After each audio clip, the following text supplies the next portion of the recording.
sound engineer. I just want to say welcome back. Welcome back to Marantz Rantz. Plenty of good information, a little bit of motivation, a whole lot of truth. No financial advice. Or is it? A whole lot of education, right? I tell you what, guys, Exodus just happens to be the second book in the Old Testament. And what does it mean? It means it's the movement of the people. It's where the Israelites walked across the desert, went through the Red Sea, all the whole 9 yards, followed the prophet named Moses. And I guess they had the 10 commandments and the whole burning bush. But hey, listen, I'm not here to teach about the Bible. I'm just here to tell you, this just might be the second coming. This might be the second chapter of what is your life. That's what GameStop is. People think it's gone. People are like, oh, Marantz, you're over here preaching. Oh, really? I'm preaching? That's what you call reading documents, SEC filings, and talking about facts? I have to do the math for you? I have to show you all the private equity angles, and I'm the bad guy? Trust me. I watch Hannah Reloaded. I mean, whatever her name is it? I was going to say something I wasn't supposed to say, but I watched her today, and all she did was badmouth me, take clips out of context, do what they do. So, hey, Hannah, while you guys are out there clipping every show and every episode, the only thing I can tell you is thank you for watching, thank you for subscribing, and thank you for supporting. The one, the truth, the one guy, the one channel, the one spot you can come to and get actual facts about the stock market, get actual facts about private equity and how they manipulated you and people just like you. But you're manipulating people into actually acting like you know what the hell you're talking about. Can I play a clip for you? I won't even show them your mug on the screen, but I'm going to let them hear this clip that you're talking about. PE ratios. You know, PE ratios, which is price to earnings ratio. It's a simple metric. I know. It's a multiple. It's what we gauge our investment on sometimes. I really don't care for it because it's not a true indicator for me, the way I evaluate my company, but I'll let you say it. You ready? Watch this. Personally, Amazon, same deal. When I look at Amazon, they have a current trailing 12 PE ratio of 58, almost 60. To give you an example, Apple's at 28. Apple's right where you want. PDE is profits versus expenditures. It's going to be 28, ratio. Right? So how much did you make versus how much you spent? Tesla's at 46. And stop, drop, shut them down, open up, stop. Hey, you're going to, oh, no, Hannah don't know. Stop talking with your mouth so full. Yeah, you don't know what the hell you're talking about, Hannah, but it's all right. I got you. It's called Welcome to Marantz Rantz. Plenty of good information, a little bit of motivation, a whole lot of truth, no financial advice. Get at me, scrub.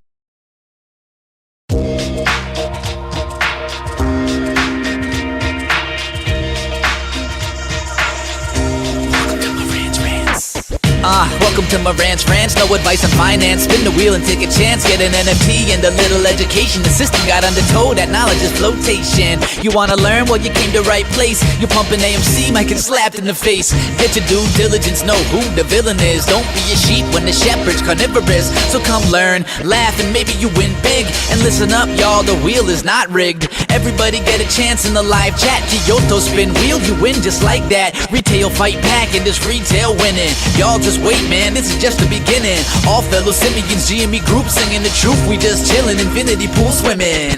So welcome to Marantz Rantz. A lot of knowledge but no advice on finance. Don't even need pants, you can tune in naked like Henny the Mayo Man. Internet's most hated. Don't wanna lose your money, then it's time for you to listen. If you're ignorant, invest in AMC or Superstition. The stream about ready, they told us to don't dance. I do what I want. Welcome to Marantz Rantz. Welcome to Marantz Rantz. Welcome to Marantz Rantz. Welcome to Marantz Rantz. Welcome to Marantz Rantz. Welcome to Marantz Rantz. Welcome to Marantz Rantz. Welcome to Marantz Rantz. It's okay, guys.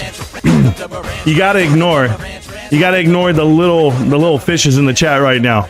I know the little guppies out here, the guys who dress in trench coats and I don't know, flash old ladies.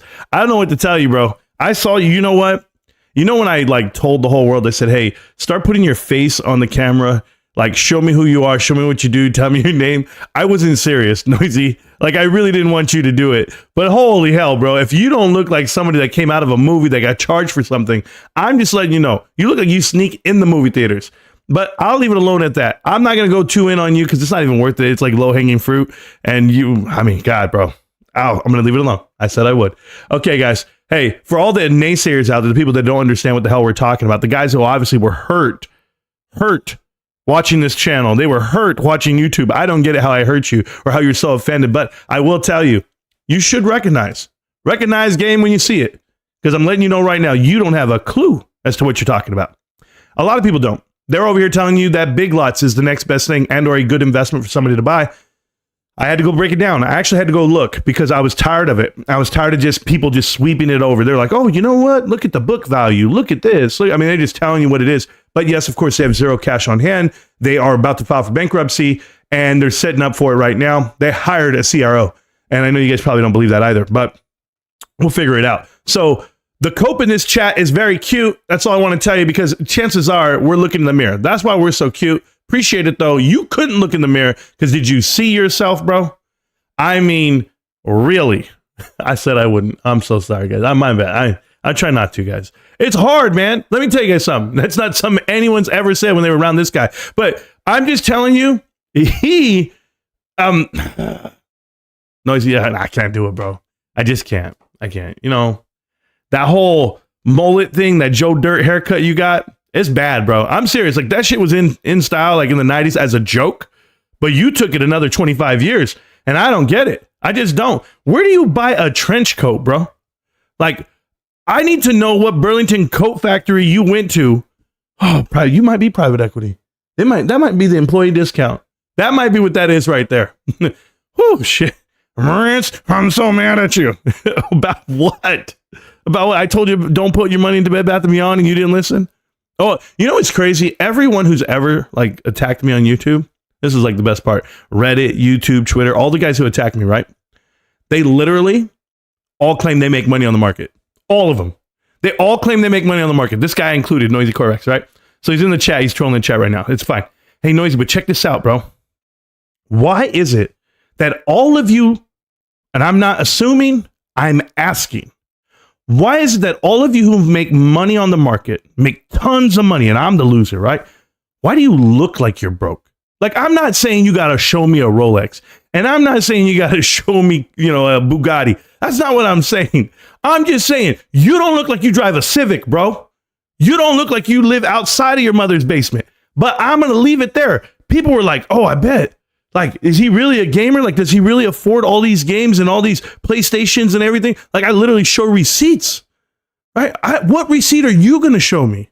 I'm buying a McDouble, 2 of them for $3.99, and I got a cup of water. I mean, that's just what I see when I see you, bro. I don't see anybody of success, and unfortunately, the language you use and the way you do it, keep attacking me, bro. It's going to get you somewhere. That's the best part about it. You're the Monica Lewinsky of this investment. I'm just letting you know that right now. Because she got famous for doing something, okay? And you're going to get famous for doing something. But keep it going. Here we go. I don't need to cope because I made money on my trade while you keep losing it. What trade? What is this? What is this? Not? I keep buying shares. That's what I'm doing. Oh, look. Here we go. Chronicles of the GameStop Saga, The Legend Marantz, The Truth Hammer Rants. It's right there. It's right there. There's Jay. Support the channel, support the chat, support the movement. You don't think it's the movement? You don't think I show up every day? You don't think I do my part, Noisy? Hey, Noisy, when you get 1,000 subs, bro, you're going to be able to get monetized. And you're going to go in there and find out how many people really want to watch you. And you're going to be like Tonko Native. I know you guys subscribe to each other, but you guys are going to have a hell of a time. You and Tonko Native are going to have a hell of a time together. Woo, two in the same. You guys actually remind me of the movie Twins. You know, Danny DeVito and Arnold Schwarzenegger, 2 completely opposite dudes, but you guys are probably really twins. I can imagine. But I wish you the best, bro. Oliver's Papa's in the house, my bro. My Springfield, Missouri brethren. Hey, Oliver's Papa, I would let him at you. He's hilarious. And he throws out the F-bombs and everything else. But Oliver's Papa, ladies and gentlemen of wealth, I am here. Thank you so much. I won't say that, Donko. I'm not going to use the Trenchcoat Mafia as a key point because I thought that was very, the fact that Stax is in here, he's a Colorado guy. It's poor in taste. So that's where I'm going to keep it that. But I tell you right now, he looks like he has like 2 friends, right? And I'm talking about righty and lefty, babe. That's all he's got these days. But it's okay. Keep selling those wolf tickets, bro. Dollar cost average to the grave. Yeah, Steezus, you know how many people come into this chat and tell us we're going to lose our money? And then tell us we should be buying, I guess, Big Lots. I mean, what's the next retail apocalypse stock you're going to put on to me? You guys want to see something? I'm going to show you guys just how bad it is over there at Big Lots, okay? No, that's her name is Big Lots for a whole different reason, but no, that's not the one I'm talking about. Okay, right here. So investor news, they're going to have their earnings report on March 7th. Okay, March 7th. And they're going to announce what again? That they lost another $200 million? Oh, you didn't know they lost $200 million last quarter? Watch this. So they appointed on the 30th of November, 2 people. They put 2 retail veterans onto the board of directors and they made up the roles. Okay? These right here. Look at this. Seth Marks to newly created role of Senior Vice President, Extreme Value Sourcing. Do you know who Seth Marks is, guys? Seth Marks is a guy who comes from, and I'll even show it to you here, Seth Marks, brand new over there at Big Lots. And let's see where he works, guys. I want to make sure you guys can see this part. Yeah, you can see it about right there, right? Here, I'll put my sexy self on the screen, Noisy, so you don't get lonely. I know you like looking. So, Hilco, Merchants and Resources. Works for Hilco, liquidation specialist. You guys know who Hilco was. They're the individuals that went ahead and did the Bed Bath & Beyond. They actually gave them money for their inventory. They afforded some, and then they went ahead and liquidated that side of it. They also did linens and things. They've done them all. Hilco does all these like retail inventory buffs. Like they give them a couple of dollars, they leverage it. They go, here you go. But where's this guy from? Seth Marks used to work at Big Lots for 3 years back in 2004, 2007. Hey, do you remember who else always works, for these companies, 20 years ago, 15 years ago, and then comes back? All these retail specialists. Kirsten Cox, same thing. Where does she come from? Burlington. How is it even possible? How is it even possible that they line up their people to get all these buildings and all these assets because they churn and burn on the same real estate? We know that part. We're going to talk about the 10Q. The 10Q for Big Lots, as I go down, we'll go down this list by list. But of course, I'm going to read the chat. Hey, and thanks again for the super chat. You guys know that, supporting the channel. Jay, you're God's gift right now. I don't know what to do. If you come here angry at Marantz, it means you made a ton of money on AMC. It's never going to work for you guys. You guys are going to lose everything, bro. I don't know what to tell you. He likes to hold other dudes' pockets. Got to make them bags back somehow. Yeah, Hannah said the funniest joke I've heard all day. She said, "Oh my God, Marantz's bags are so heavy, he has to nail them to the wall." The last game Marantz played was Link and Zelda on his sweater when it was that. Yeah, on the Nintendo. So over here it says, thoughts on Georgia State. I think it's a beautiful state. I visited there a couple of times. If you're talking about the football team, you're talking to the wrong guy. Hey, my name is Rico Knows, and I quit my other TikTok channel. This is my new one. Subscribe to me here, bro. Thank you. And BlackRock. Yeah, we know BlackRock. They're doing great. I make money day trading Raycon and BlackRock. Is that what you do? You make money day trading? Act broke to be rich? Is that what you just said to me? Act broke to be rich. Is this crazy, guys? This is the nonsense? No, I'm not going to act broke. I'm going to live within my means. Sure. But have you seen the dude? This guy with the, he's got the Paul Abdul outfit. I don't know if you guys know what I'm talking about. I got the hat and the trench coat. It's when Paul Abdul had one of her videos and she was hooking up with, a cat. A 2 steps forward, a 2 steps back. We get together because opposites attract. Isn't that your theme song right there, Corax? Is that what you play for the girls you meet on Tinder? You're like, hey, the opposites attract, right? Me ugly, you cute. Yeah, maybe we match. I don't know. Hey, top of my head, I don't know. This one says DraftKings stock. I'm in since $10. Well, if you bought it as a SPAC, great for you. I don't know how long you want to hang on. Me personally, it's. At some point you got to take profits, right? You got to figure out what that is. But I won't. It's just not for me. I'm not a big fan of that. I see we're transitioning to Hannah Reloads. No, not at all. If you came here, there you go. Yeah, no, I'll be going over a 10K today. Those things that are printed, that are factual, that are documented, and they tell you what the company's doing. I don't need people to come here and gas me up and say, ooh, digital only and physical doesn't sell, all that narrative that they push out. And then you go and look and go, physical kind of sells. Hardware sells, collectibles sell, those Funko Pops you make fun of, everything sells. 5.7 billion, 5.8 billion sells. So maybe it's there. Yeah, Hilco does all the leftover merchandise liquidations. Yes, Jerry Diamond, that's the point. They just hired the guy who actually works for Hilco. They just hired him right now in November over there at Big Lots. Big Lots is done. Big Lots is $40 million, guys, cash. $40 million cash. Don't sneeze. Don't sneeze. You might just go bankrupt. That's what I see right now at Big Lots, and I'm telling these guys. Take it to the DMs. Yeah, they're going to try, man. They'll do their best. Fighting himself all over. Oh, they're trying, bro. They're trying. I thought stalkers usually love the person they're stalking. That's hard for me, man. Do you know Chegg stock? No, I don't know no Chegg stock. I don't pay attention to companies that don't matter. So there you go. All I know is GameStop, man. GameStop, Big Lots. That's all I know. I don't even know Bed Bath & Beyond because it's gone now.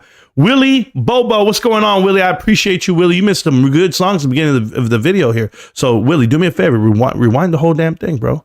And you'll hear what's going on. But I'm in the mood, bro. I have been bumping Bob Marley in my house for 2 days now.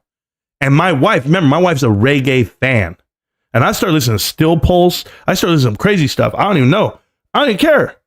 Like my wife's right there. She's like, oh, you playing a little bit of reggae? I'm like, baby, whatever. Hey, I'm in love, girl. I'm in love, girl. No, I'm serious. I'm not playing no Bruno Mars, not playing no Drake, no, what's that? Jack Harlow. I'm not playing none of that. I'm playing Bob Marley, bro, and the Wailers. And he's got a song. It's a funny part in the movie. You guys got to watch it. I forget it's called Simmer Down. Simmer Down. Doom, doom, doom, doom, doom. He came out with that song in 1960 something, 1967. It was back when they were doing the doo-wop stuff. It was crazy, bro. You guys got to know. But Willie, yeah, shout out to Willie Bobo. Never put me up on reggae music, so I got to fault him for that. When Korax called you, did he breathe real heavy before telling you smelled pretty? No, he's never called me. He makes videos about me, though, like all the time for no reason. Like and he takes me out of context. He does what he wants. Hey, you're a professional. Hey, Korax. You've been pairing up with FUD Daddy Radio. Okay. I want to explain it to you. I'll read that in a minute. So you've been pairing up with FUD Daddy Radio, right? And you think that you guys are onto something like, ooh, Mullen Automotive. I want you to understand why you should really listen, because FUD Daddy wrote me a whole damn novel about you. And he said, hey, I think you and Korax would get along because you guys are very smart about the markets and about how they correlate, the crime and the manipulation of people and retail investors. He said all this to me, and I listened to him, and I said, thanks for your insight. Thank you so much. That's all I said. Because every video you've made is absolutely ignorant. You're attacking the guy that's helping everyone, the guy that's helping even maybe you. Because if you don't believe in connect the dots, and you don't believe in the private equity angle that we're pushing out and telling you this is how they're manipulating people, companies, and your investments, then you missed the one about Mullen Automotive. And you missed how I cracked that code versus others. When Financial Journey and the whole crew is out there making video after video after video, pumping video after pumping video, it's like you're dealing with people who are brain dead just trying to get the pump. Because I don't know how you could do it like consciously, right? Like you make a video and you come out here and you just say like falsehoods. AMC, greatest investment ever. It's going to the moon. My name's Chris Sojaka. Believe me, baby. Like, how could you do that? How can you do that? Like, knowingly, you just say shit and then you just say it. You sensationalize it. And people ask me the same thing about GameStop. They said, Marantz, you just come out and just pump GameStop. And like, you don't get it. You don't get it. I'm talking about facts. This is why they don't understand valuation. This is why they don't understand. Well, why is it worth $15? That's overpriced. And you're saying it's not. And you're wrong. Marantz, you're wrong. And I'm just like, okay, well, let's go ahead and keep simple metrics, right? Let's keep the fact that the book price is 30% of the stock price right now. Therefore, that's a higher ratio than anything you're going to buy. No one has book value that great in retail. And then you have that added mixture of who is Ryan Cohen? What is the investment? Maybe what is the short squeeze behind it? Definitely what is retail and how do we hold it? Like there's so many things to look at. And then you look for a turnaround story, right? You're putting money onto something. I don't care if you're options. I don't care if you're long dated calls. I don't care how you write it. But even if you're buying shares at 14 and they're going to show a profit for the first time in 6 years, annual profit, and they're going to show you that they have a plan moving forward and or they're just going to keep doing better business. This is something worth buying. This is something worth being in. Is it overvalued to who? To me, it's worth $14. To me, it's worth $15, if not more. But apparently at one point, it was worth thousands because they took away the buy button. So like when everyone says, oh, GameStop's down from its all-time high. No. Its all-time high, you don't even know how high it would have gotten. You don't have a clue as to how, you know when they call it a short squeeze? Do you know why they call it a short squeeze? Like, does this ever cross your mind why they call it a short squeeze? They call it a short squeeze because the shorts are trapped, meaning we're squeezing them. They can't get out. They can't get from under it. They can't get above it. They're squeezed. We had them. And then what happens? Boom. And when I say we collectively, I'm just talking about retail investors, not myself. I was not in the stock at that time. I never lie about it. I literally tell you when I buy. But I tell you this because this stock and this movement helped educate so many investors. So many investors got up and started reading everything, started understanding everything. A couple of choice people decided to make a channel about it. Am I the victim? No. Are you late to the party? Absolutely. But I'm not the bad guy here. I'm the person who's actually showing you how it's happening. And people gloss over it. People gloss over the private equity angle. And I say, oh, really? Watch. Big Lots just hired 2 CROs. Just hired one of them, the CRO. They lost 3 board members that had so many years at Big Lots, like 15 years, 17 years, and they sold all their shares and they left. These guys come in and they're going to fix the business? No, they're going to chop it up. They're going to get it right to write it all up, and they're going to get the hell out of there. That's the playbook. It's happened every time. There's not a turnaround story here.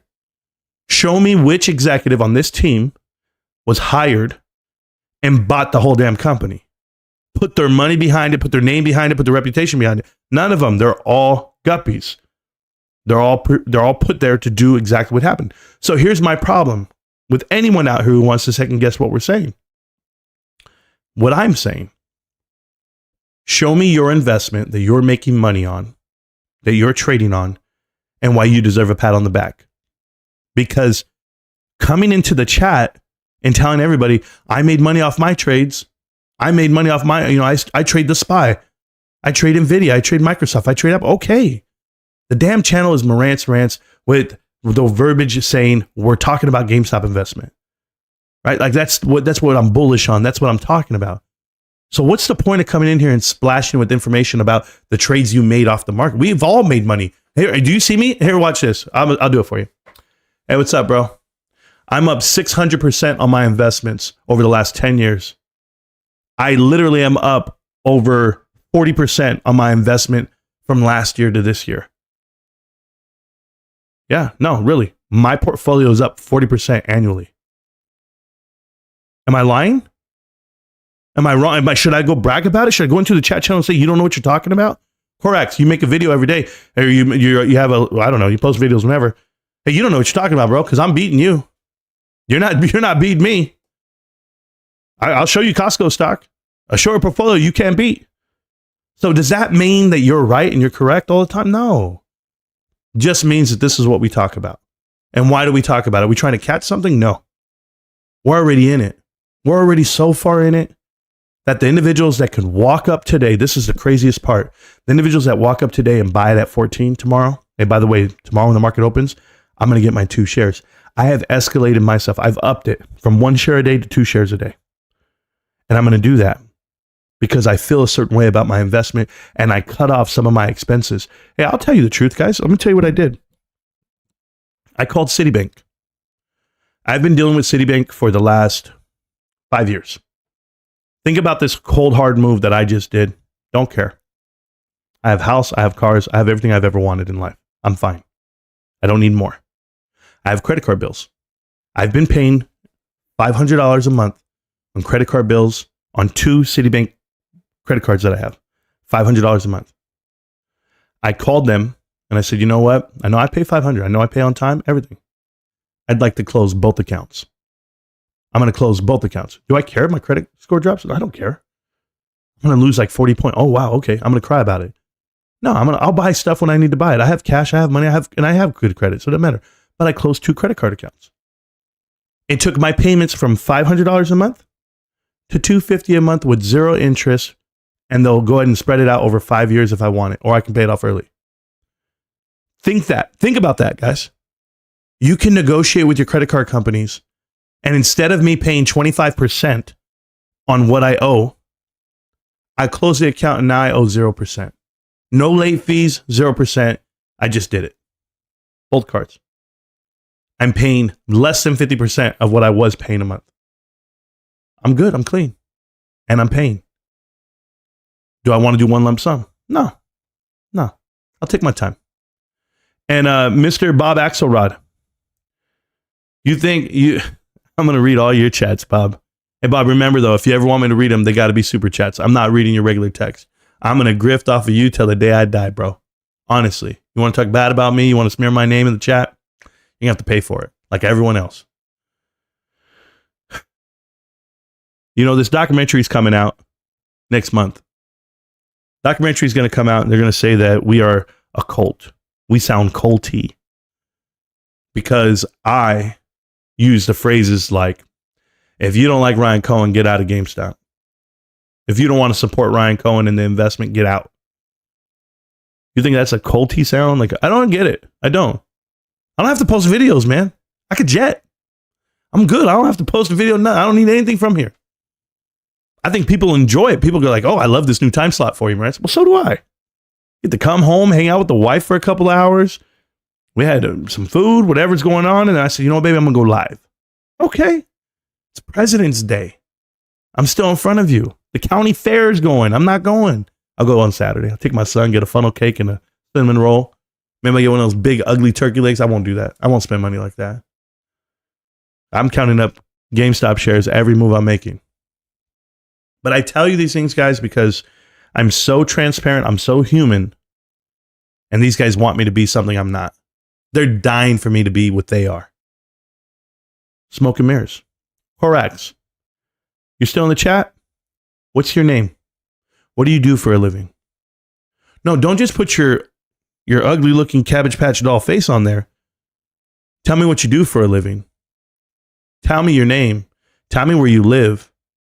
Can you do that? Or are you scared to put your information to the world? My information's everywhere. People know my public information. They know my address. They know where my wife works. They know where my kids go to school. It's scary, I know. It's scary. It's really scary for people who live that kind of life where they're scared of shit. I'm not scared. You talk to me, you come talk to me. You'll see it in my eyes. You'll see it in my hands. Just how real it is. So you're welcome to it. Marantz defaulting on credit cards? Not at all. I just negotiated to zero. What are you talking about? Defaulting. I make every payment. I've never missed a payment. What the hell are you guys talking about? Do you know how much money you got to be spending on credit cards for it to be $500 a month? And who's going to give me a credit line of 20 grand on a card? Maybe I just got lucky. Maybe I got lucky. I don't know. Maybe I don't make any money. I'm broke, guys. Help me. Help me. Help me. All right, I'm going to read the chat. I'm going to get to you, but we're also going to go over this 10K. We're going to go over the 10K of what this investment is, and I know it's on the screen right now, and I'm in a little screen here, but this investment is big lots. And the reason why I want to show you big lots is because I don't want people to get excited when people tell you, oh, it's going up. Oh, this way. Do I think the stock price might go up? I think it might. I think it might spike. I mean, thinking they might splash the pot on it.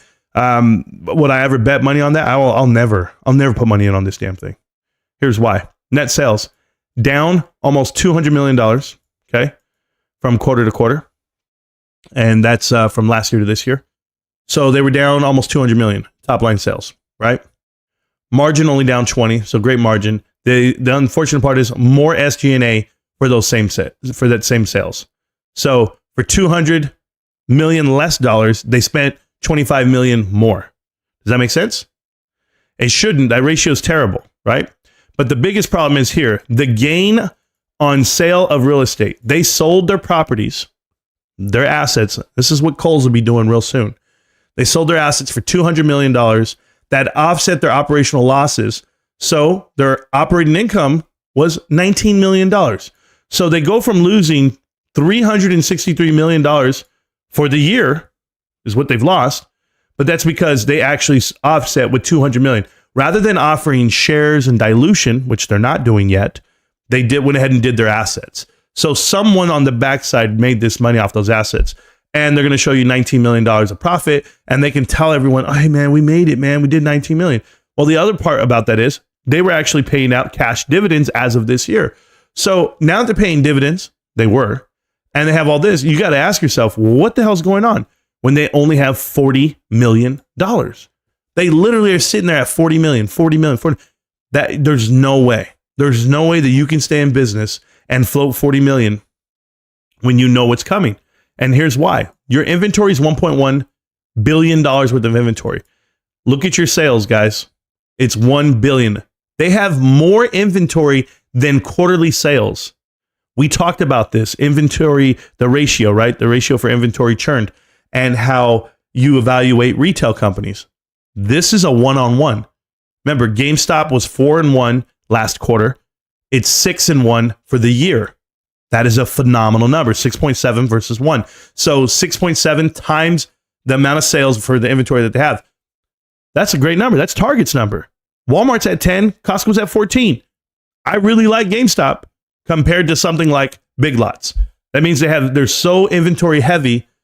And why does that matter? Because the guy they just hired in November worked for Hilco for years.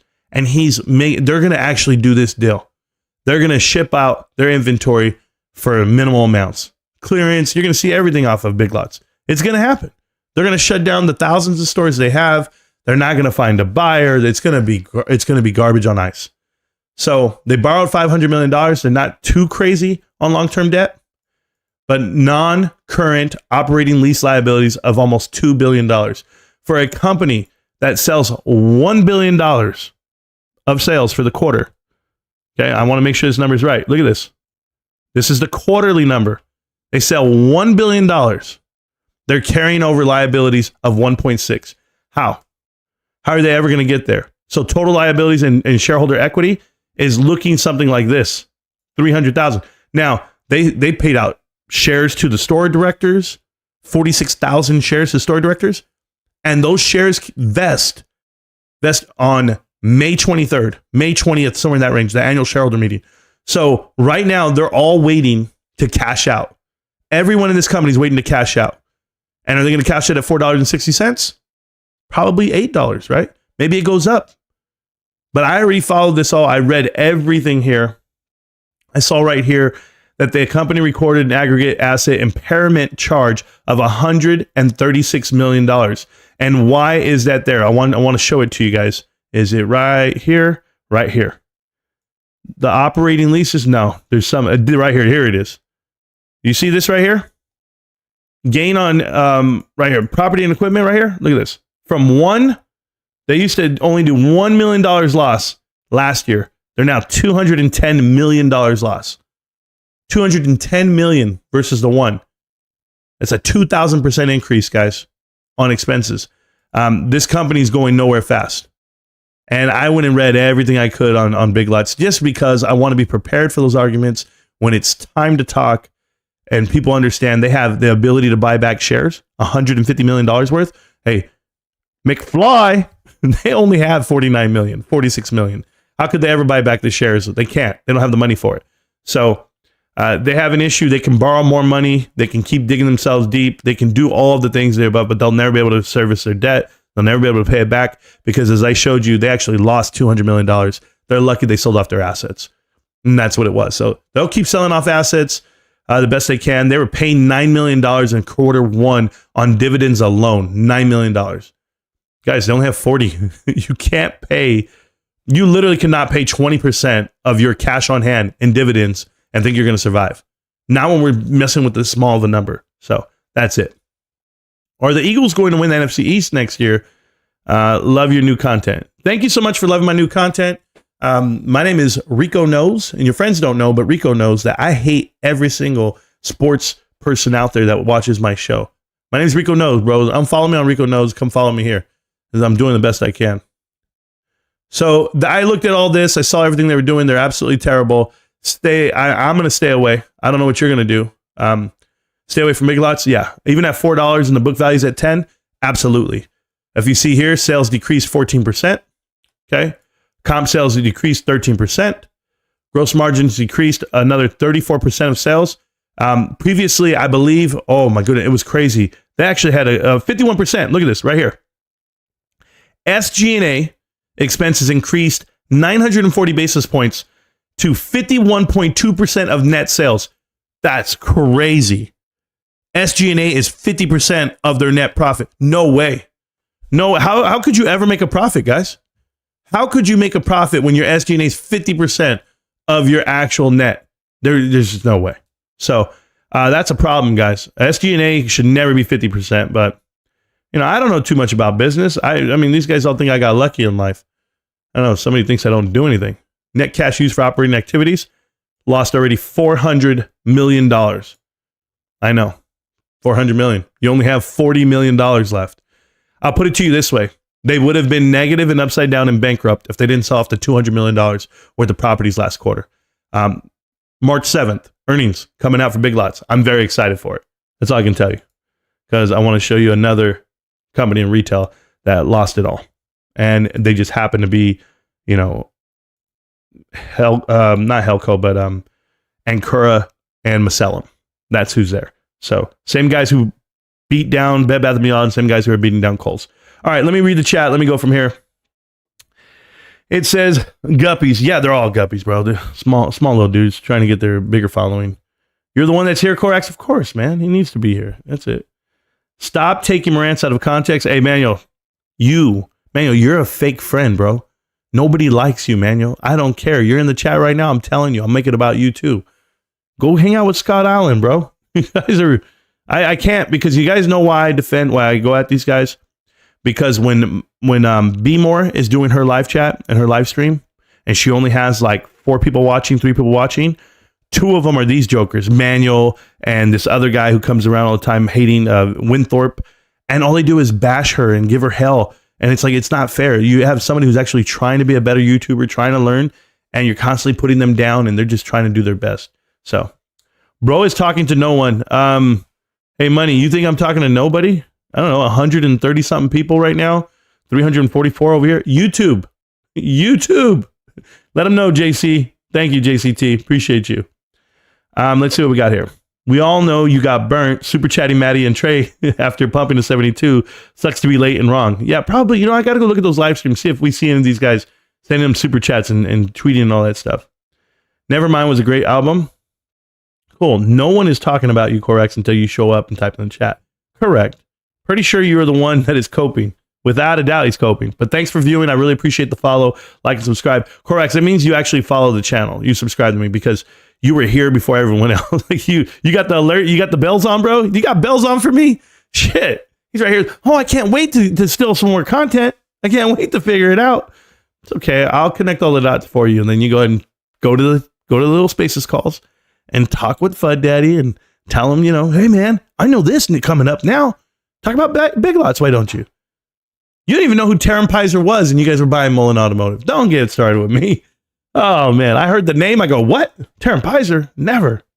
What's up, Amber? You know what's crazy? Everyone that watches this channel is infinitely more educated than their friends.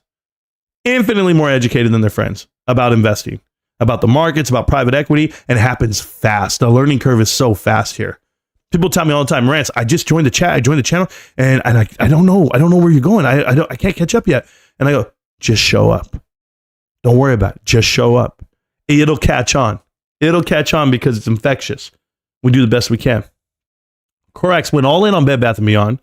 Thought it was a no-brainer. Yeah, I guess these guys are reading books, and I'm talking about the Teddy books. I'm not talking about real books about finance. No, these guys are reading Teddy books. Come on.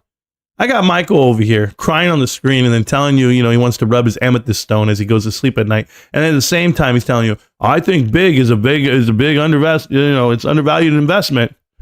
Look at the cost to borrow. Look at the shares out on loan. And it's so dumb. It's just like, bro, didn't you say this about Bed Bath & Beyond and get it wrong? Like, when are they going to believe in Ryan Cohen and invest with Ryan Cohen? That's everyone. Everyone here. Do you day trade? I do not day trade. I invest, and I invest for a lifetime. So come on over, and you'll love it. I'm underwater on Chewy. When will it go up? Maggot Brains, chances are probably it won't. I'm not a big Chewy guy. I saw recently Motley Fool was out here pumping it, but I'm not a Chewy guy anymore. I never really was when they went public. By that time, Ryan Cohen already had left, Alan Adel left, Blake Day left, and Larry Chang's left. So, and even their CEO, who was their CEO? Mark Vadden.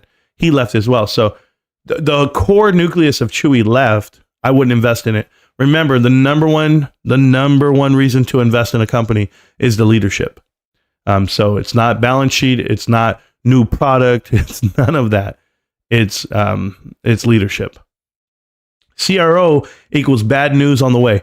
Yeah, CRO stands for Chief Restructuring Officer. When you see them, you kind of know who they are because they've been with multiple companies that have filed for bankruptcy. They have a track record of navigating through bankruptcies. A lot of people hire people who have been through bankruptcies because they want to know what it's like on the other side, right? How do we get out of this? How do we resurrect and reemerge?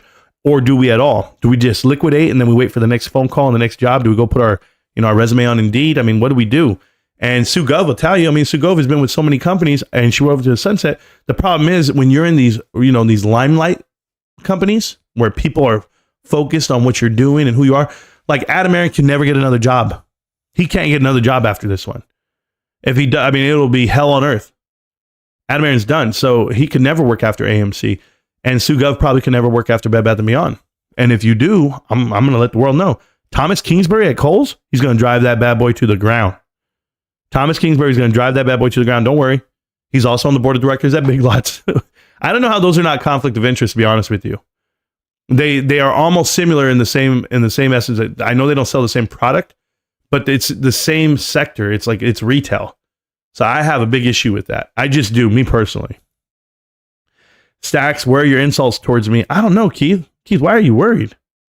I licked an RS200. What the F did you scrub? I don't even know. He's a beta male. You make it too easy. Noisy? Yeah. Rants is going to lose it. We can't, man. Yeah, I know. The trench coat. Oh, yeah. I mean, Amber, if you have Polaroid pictures, take them fast. And I know wherever he's from, it's cold outside. I get it, guys. I get it. The trench coat comes from Temu. I don't know about that website. I went to the website. I guess it's some Chinese-based website and like Amazon or whatever. I don't know, the newest thing. And they say, oh, if you download and you order, they'll just send it to you for free. And I was like, huh? Amazon sends me stuff for free. Apparently. I don't even know. What's up, players? I'm ready to buy again. Derek or Drecky, I'm ready to buy. I'm ready to buy tomorrow. Tomorrow's a great day. Guys, you know. Okay. So we were going over some of the financials for me, like personally. My first month buying into GameStop. For whatever reason, Fidelity, when I transferred over, showed a fractional share of GameStop selling for like $260. And they said I bought it on February 9th. The stock was never February 9th. It never was traded. The stock was never that price on February 9th. That's the first thing. Second thing is when you transferred your shares from Robinhood to Fidelity, you couldn't do fractional shares traded over. So I don't understand where this lot from February 9th, the fractional share, came from. But when I looked at my tax lots for my shares that I bought, and you guys know how to do, some of you guys know what I'm talking about, some don't, it's okay. But the numbers didn't add up. It didn't match. So I don't know what the hell is going on. Do I care? Am I going to make it like a national, news? Nah, I don't care, man. I don't care about the manipulation of the price of the stock. Nah, I just keep buying the shares. I like the stock. I like the company. That's it, man. That's all we're going to do, bruh.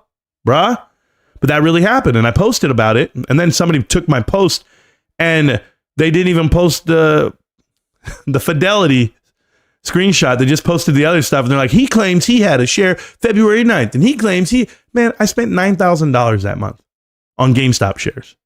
Does that mean I'm some baller? No. It just meant that I had some dry powder to swing that way. But you guys know how frugal I am, or you should by now.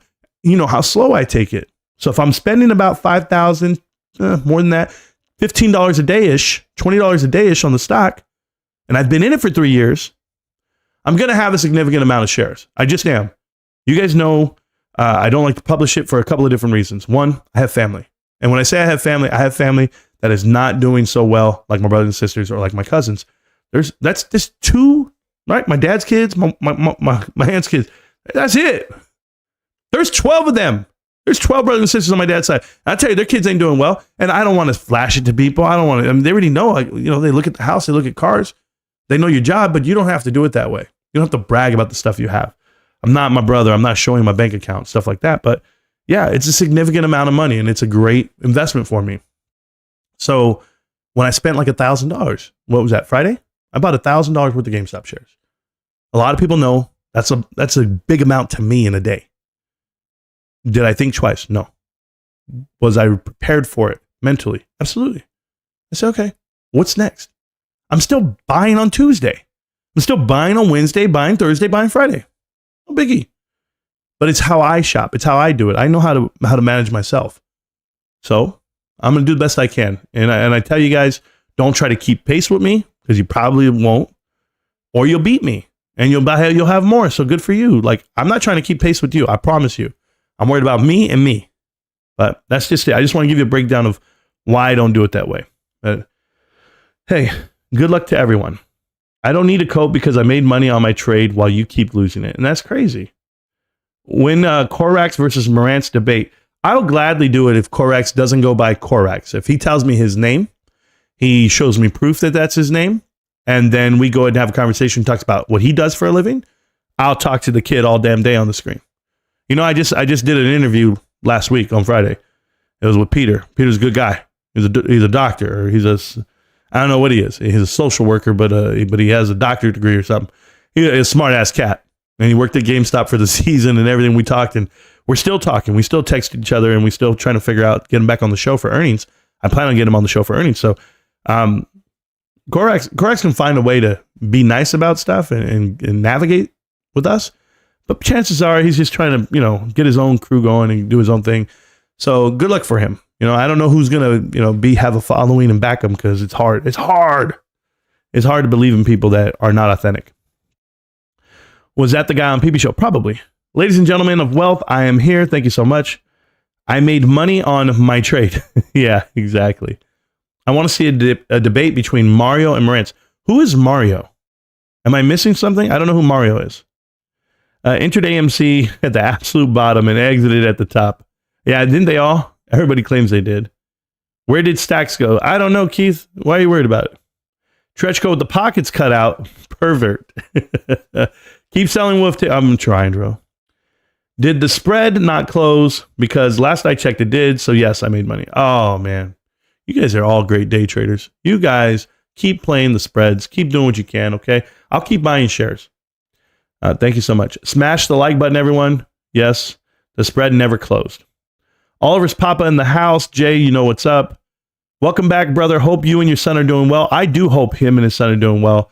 They're avid watchers of the show, and they show up when they can. So I just had a newborn and a literal gift from God.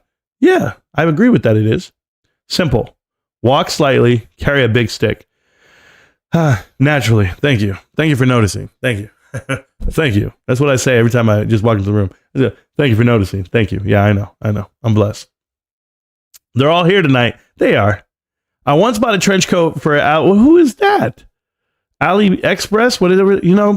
I was hearing about this store called the Women's Retail something. Oh man, it was about a person who used to work at Big Lots and they left. And I had never heard of the store a day in my life. What movement? Model 3, dude. What movement? I don't know. The one that you and Scott Allen and Manuel do every night where you guys go watch other YouTubers and talk about it. Like you guys are correct.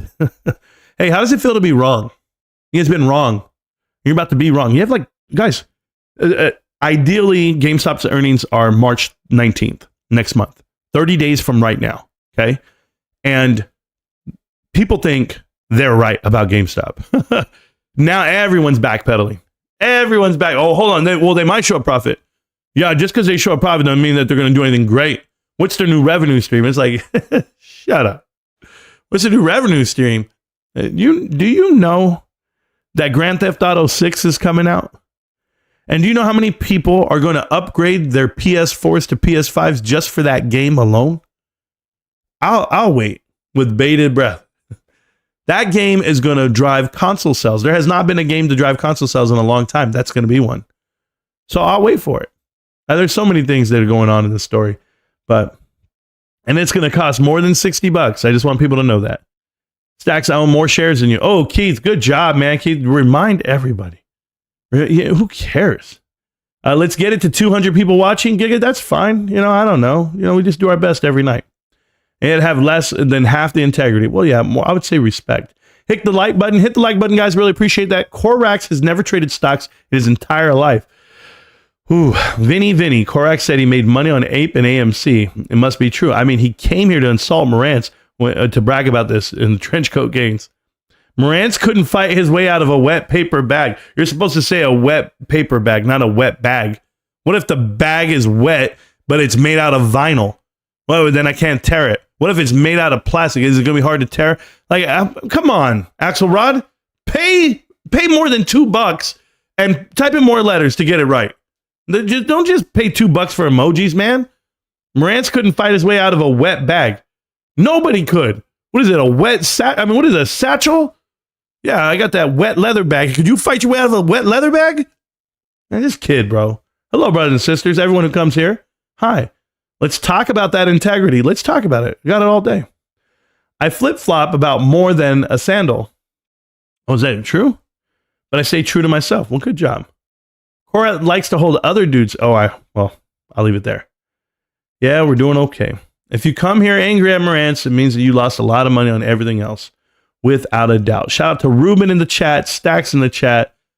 Big Lots closing stores everywhere. What fools are buying Big Lots? Well, Model 3, dude. Everybody who watches the PP show, go watch them, man. They're pumping it out. It's everywhere. You got a guy out here who used to be called GameStop Short Squeeze. Now he's called Big Lots Short Squeeze. And he has 30,000 followers on TikTok, on Twitter. It's just too much for me, man. It's too much. You'll see. They're going to push it out for the next month and a half, next week. It'll happen that way. Jay, our resident whale, appreciate you. God bless you, bro. Jay is a whale. So is Jay Kerwin. There's both Jays, Jason and Jay. They're all whales. I own 5 times the amount of shares you do, and now you use my core ideas as your own. Oh, man.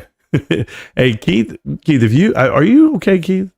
We got to pour a shout out for Keith. If you guys don't know, Keith drinks a lot, okay? To disguise what he really wants to be. I used to support Keith for 3 years, man. Every day, just support him no matter how he acted in the chat or in the Discord. But after a while, you just gotta go, man, I've had enough, man. Can you chill? Nah, you can't. Buy from the stores instead of the shares. Yeah, Keith, I mean, you could say it because you have such a huge position. But how about you do both? Like, I bought a video game this week. I bought a game for my nephew. Cost me $60. I even posted the receipt like you do, Keith. But I also bought shares. I do both. Who cares? Spend your money any way you want to. How about that? How about I go put some money down on a stripper and then have my wife beat my ass and divorce me and I lose it all? What are we doing here? Yeah, put your money wherever you want. Now you propose the idea. Sure. Big Willie up in the house. Yes, he is. Joke's on her. It's not nails. It's glue. I don't know what the hell that means. Clown BS Stacks. Yeah, nail and glue. Okay, I got you. Hilco does. There we go. I read all that. Keith, man, take it to the DMs. Yes, I agree with that. You ever heard of a stalker crypto? Yeah, we all have him. Fighting himself over here. Yep. I thought stalkers usually. There we go. We're good. I read all this part. We're good. No, I haven't watched it, but I heard it's pretty decent. What is that? The movie? One love. One love. Let's get together and feel all right. Hey, why is it that when I sing reggae songs, I have to want to talk all reggae? You guys watch the Bob Marley movie, the reggae movie? I'm telling you right now, you better pay attention. That whole thing's in Jamaican. I don't know if that's the language, but the dialect, it's so sincere. It's so real. And did I mention the guy who's playing Bob Marley is such a good looking guy? Oh, shit. I'm like, bro, he didn't look impoverished enough. Like he's in poverty. He did not look like Tonko Native. I think if they would have put Tonko Native in the movie and just, I guess mess with his hair a little bit, but Tonko, you missed your calling, bro. You could be an actor in Hollywood. Tonko Native could make so much money if he was an actor because he's the perfect, they always have these, what do they call them? Not side actors. What do they call them? I can't even think right now. Like, oh yeah, no, he's just one of the extras. Yeah, he's an extra. That's the dude you need. Hey, guys, what we need right now, we need a malnourished, never mind, I'll be quiet. I can't. Oh, no. I got to stop this. Come on, Rance. You said you wouldn't do this. When Currex called you, did he? No. There we go. Big Lots has been done for over a year, but had no exit plan. Yeah, I guess. We'll find out. They actually have an exit plan. You see, they've been done for a year because they let Ancora and Macellum in. When you're a company and you get contacted by private equity, you should run. Or distressed credit investors, you should run. You should deal with what you have in front of you, but most people don't because the executives don't make money that way. Executives want to be in charge for another year or 2 or 3 because they make bonuses, they get paid, and then they can go ahead and tell their wife, buy the Mercedes. Like, that's what they can do. So they don't care about you, the shareholder. Never. Yeah, I'm garbage, but you're the one that always wants to sniff. Yeah, I guess. Big Lots needs to dilute soon, so they're creating the next GME narrative on social media. They need retail to buy into the dilution. Absolutely. Marantz is a post-squeeze punk wannabe DFV. Thank you so much for that. I really appreciate it. And I couldn't be happier for you to tell me that I am. So that's awesome, bro. Is that fair? Is that cool? Thank you so much for all the support, SpongeBob. SpongeBob Axelrod. What kind of man names himself SpongeBob? You know what? I got it. We're going to go ahead. And babe, I know, honey. Listen, I'm a grown man. Don't do that, babe. Listen, I'm going to make an account and I'm going to call it SpongeBob Axelrod. It's hilarious. It just rolls off the tongue. You know, I'm going to troll these guys. Watch every night. Matter of fact, honey, listen, don't bother me. I'm going to be late to dinner every night because if Marantz is live every night, I'm going to be in there trolling his ass. I'm on his ass. Honey, I know you like his voice and I know you want to watch him on silent, on mute, but no, please, babe. I'm busy, right? I'm working here, babe. Don't you know that I get paid to do this? Bump that Barrington levy. Yeah, no. Axelrod, thanks for the donation. Keep it up, man. Wow, the chat is lit tonight with the shills. The shills are everywhere, bros. What do you guys want me to do? I can't dodge these dudes. I've tried. But unfortunately, what I tell you, aircraft carrier, that's what I am. That's what this show is. Aircraft carrier. If you guys don't get that, all planes come in. All planes land right here. They all come in. They're like, what are you doing? It took a movie for you to what? To hear Bob Marley? You're hip now? I'm hip, bro. I'm hip. My wife's been playing Bob Marley forever, bro. Wears fedoras. He wears fedoras, bro? I don't know. Marantz, if you like reggae, check out Fat Freddy Drop, Chill Dub Reggae. Roy and Titties, I don't like reggae. I like Bob Marley. Let's just put that. I don't like reggae.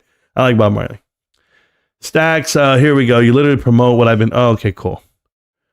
Stormtroopers. Oh, you pre-ordered the Stormtroopers helmet from GameStop? That's so cool. I guess as far as sorry ass trolls and lurkers go, you ain't so bad. There we go. More bricks, please. Your contributions will not go unnoticed. Yeah, I'm telling you right now, SpongeBob, you send enough money for your shares, bro. I'm going to keep buying them, bro. I'm just letting you know right now, every dollar that comes to the channel, it's going right into shares. I'm just going to be honest with you. Every dollar that comes to this channel, going right into shares. That's it. That's what I'm doing. Connect the dots is amateur hour piece of trash. Oh my God.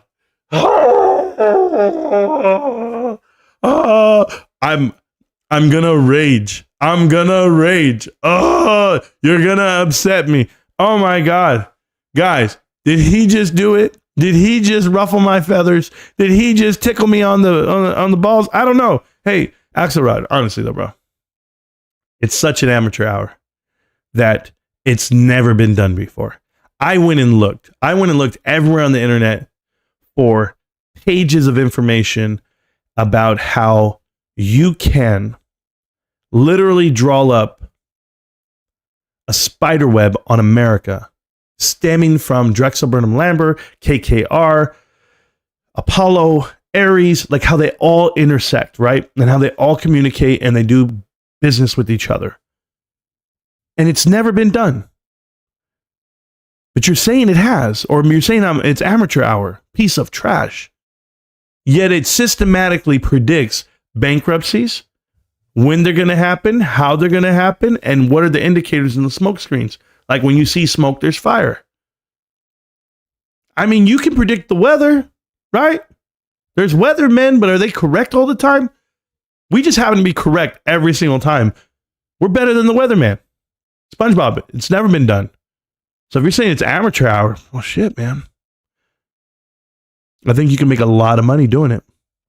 Gregory Isaac, yeah, my wife named that one. I don't know about that. I'll take that, especially coming from you. At least you ain't a stalker, Eve. Yeah, I don't know. I don't even know who these people are. I pre-ordered Stellar Blade and the Sony Pulse Elite headphones today from GameStop. Get at me, scrubs. Oh, I like that. That's good. Keep shopping, bro. Keith told us all that we need to shop instead of buy shares. That's Keith's motto. So every time I see a receipt, bro, you guys better pay homage to Keith. Keith, you're the man. Keep doing it. Dude, you take a page out of everyone's playbook. Oh, man, except your own. Burning Spear, 50 years old. Ooh, SpongeBob, you're doing great, dude. Yeah, I agree, SpongeBob. Keep it going. Everybody's happy with you, SpongeBob. $2 at a time, bro. Honestly, SpongeBob, I feel like that massage chair at the mall. It's like you tell your girl, hey, I'll be right back. And then you sit down, you put in $2, you sit there, you get vibrated. You probably just fart in the seat or something. You're like, all right, let me get up real quick. Let me switch seats. Hold up. Hey, I'll be right back. Oh, you still shopping? No, babe, that's called Torrid. I know. Those are the clothes that fit. All right, sit down, back getting all stretched out. Feels good. And then you're the same dude who walks past, there's like these, I'll keep it down. I'm not going to say anything. Never mind. I gotta stop. This should be a warm and welcoming place. So hostile. Yeah, it should be warm. You know what? Apprehensive. Like, I know you're a fake friend too. And you say this should be a warm and welcoming place. Can you imagine how warm and welcoming it really is?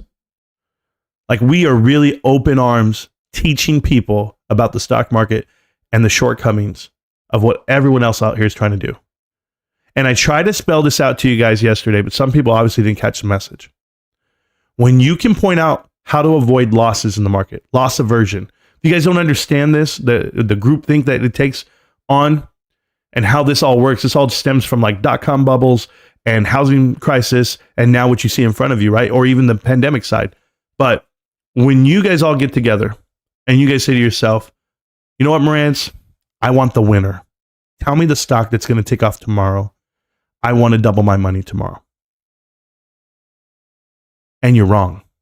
You made a bet and you're wrong. Now you lost. You lost, say, $1,000. Now my next bet, I've got to go in and I've got to say, you know what? Now I got to make $2,000. I got to make back the grand I lost and still try to recover $2,000 that I put in. Right? So I'm still trying to get something for nothing. And all I'm telling you is stop thinking about your winners and stop thinking about how to avoid these losses, because women will tell you this. Women will tell you that they date men based off of how safe it makes them feel and how successful they can be with that man. They're not dating men they're gambling on, trying to fix and saying, you know what, this is a fixer-upper here. Let's see if we get this one wrong. No, they take their time. They evaluate. You know, let me see. Same beliefs. Mom's going to like him. How's he going to treat the kids? What type of kids does he want to raise? How does he want to raise them? You evaluate everything. That's what you should be doing with your investments. You should be evaluating everything. And I told people this. They don't listen. They want to go out and lose their ass off on bets that aren't going to make it. And I tell them all the time, you lost. Look at this.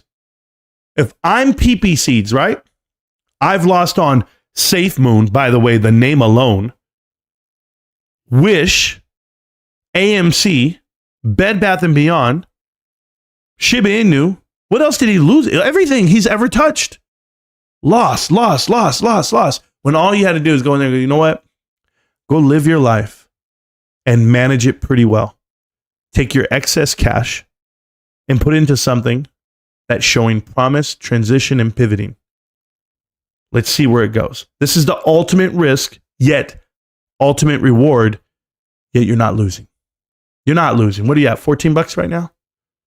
That's 4-to-1 stock split. That's going to be $56 a share. How close are you to that? How is that ever going to go to zero? How's this company going to fail? Well, you can help. You can help a lot of different ways. Maybe you can pass on the message. Maybe you can tell your friends and family, you know, hey, I shop at GameStop. I support GameStop. I have a buddy of mine. He doesn't buy shares. He doesn't watch the channel. He does none of that.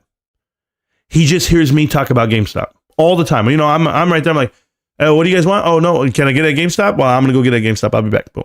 Like, he knows I support GameStop because it's my investment. It's what I do. It's my identity almost. Comes to me.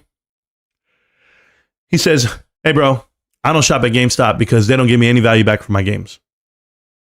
He's a gamer. This guy's a gamer, by the way. Owns every console, has all the games in the world that he would ever want. And I said, oh, so you're mad at GameStop because they don't give you back value for games you trade in? He goes, yeah, they don't give me anything what it's nearly worth. And I said, oh, okay, cool. I was like, so how much does Walmart give you? How much does Best Buy give you? How much does Amazon give you? And he just looks at me. Nobody gives you value for what you buy.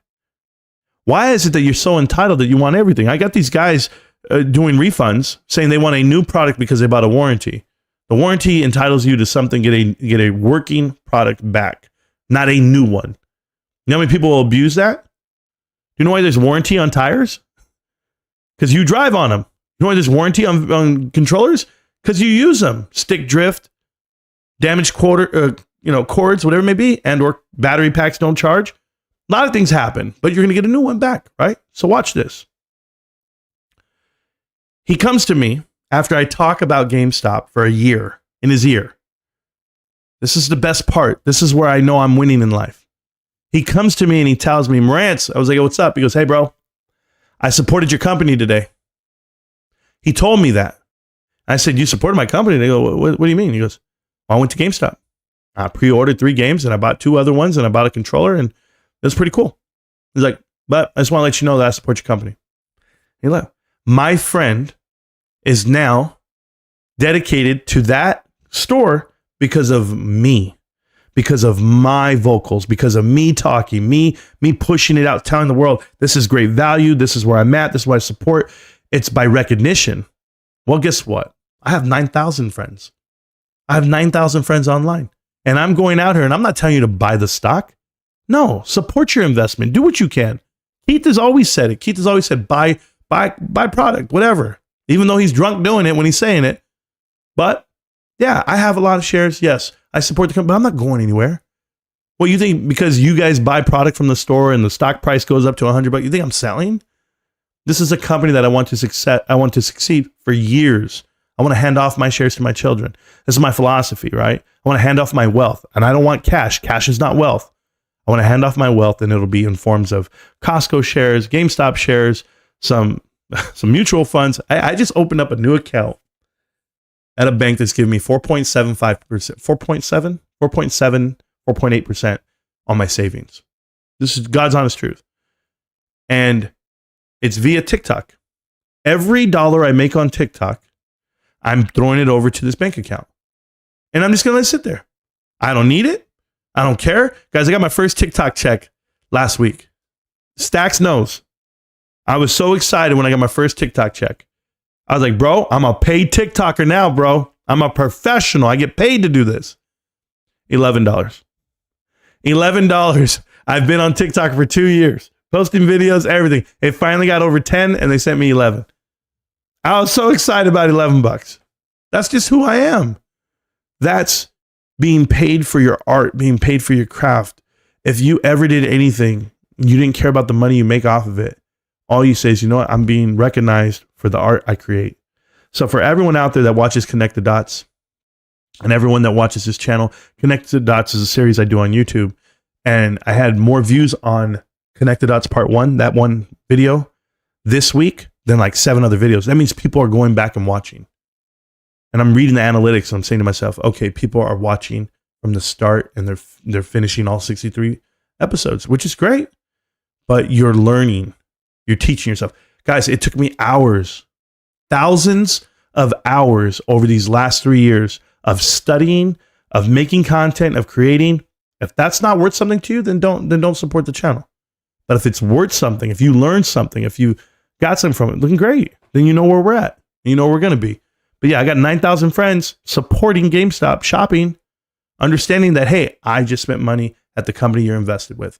So when I do shop and I post it on the Discord where we have 1,000 people on the Discord and it's completely free and it always will be, literally I go like I say, guys, here's my receipt. Here's what I bought.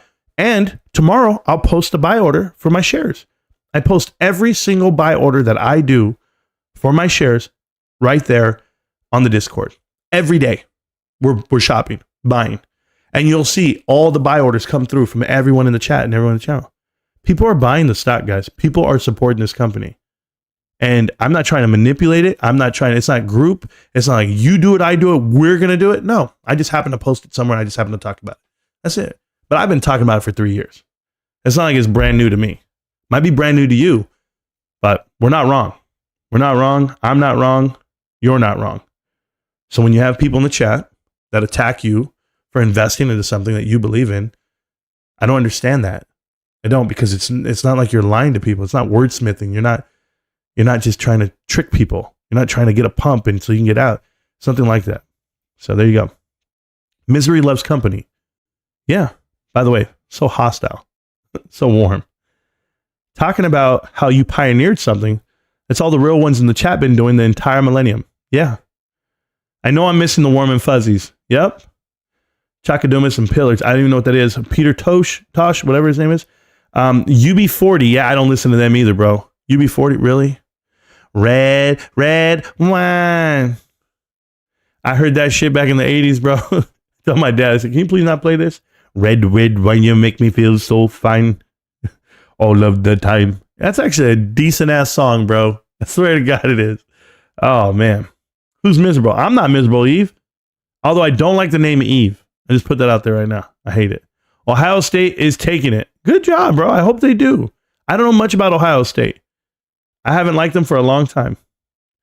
They'll never be warm and fuzzy for any of you chumps. You effed that up. Don't cry over spilled milk you spilt. Oh, I agree. I don't have time for none of these fake friends. I said that in the Discord the other day. I've been nothing but respectful. I've done nothing exactly what I said I would do. Yeah, Frankie, but you're fake. And I tell you this, you're like fake for the movement. And I just tell you straight up. You can watch the show all you want. You can support me, and you do. And we've had a conversation before, and we've been pleasant to each other. But the minute you step out into that other Discord and you start talking about how I don't know what I'm talking about or how the derivative side of it, then what the hell are you doing here, right? Go play your options. Go play your spot. Go play your position, bro. But I'm not fake, and I don't waver. This is why I'm cut the way I am. I'm cut different, bro. I'm loyal. I'm very loyal to my wife, to my job, to my life, to my kids, to the investment. Yeah. It's all right. You don't have to be me.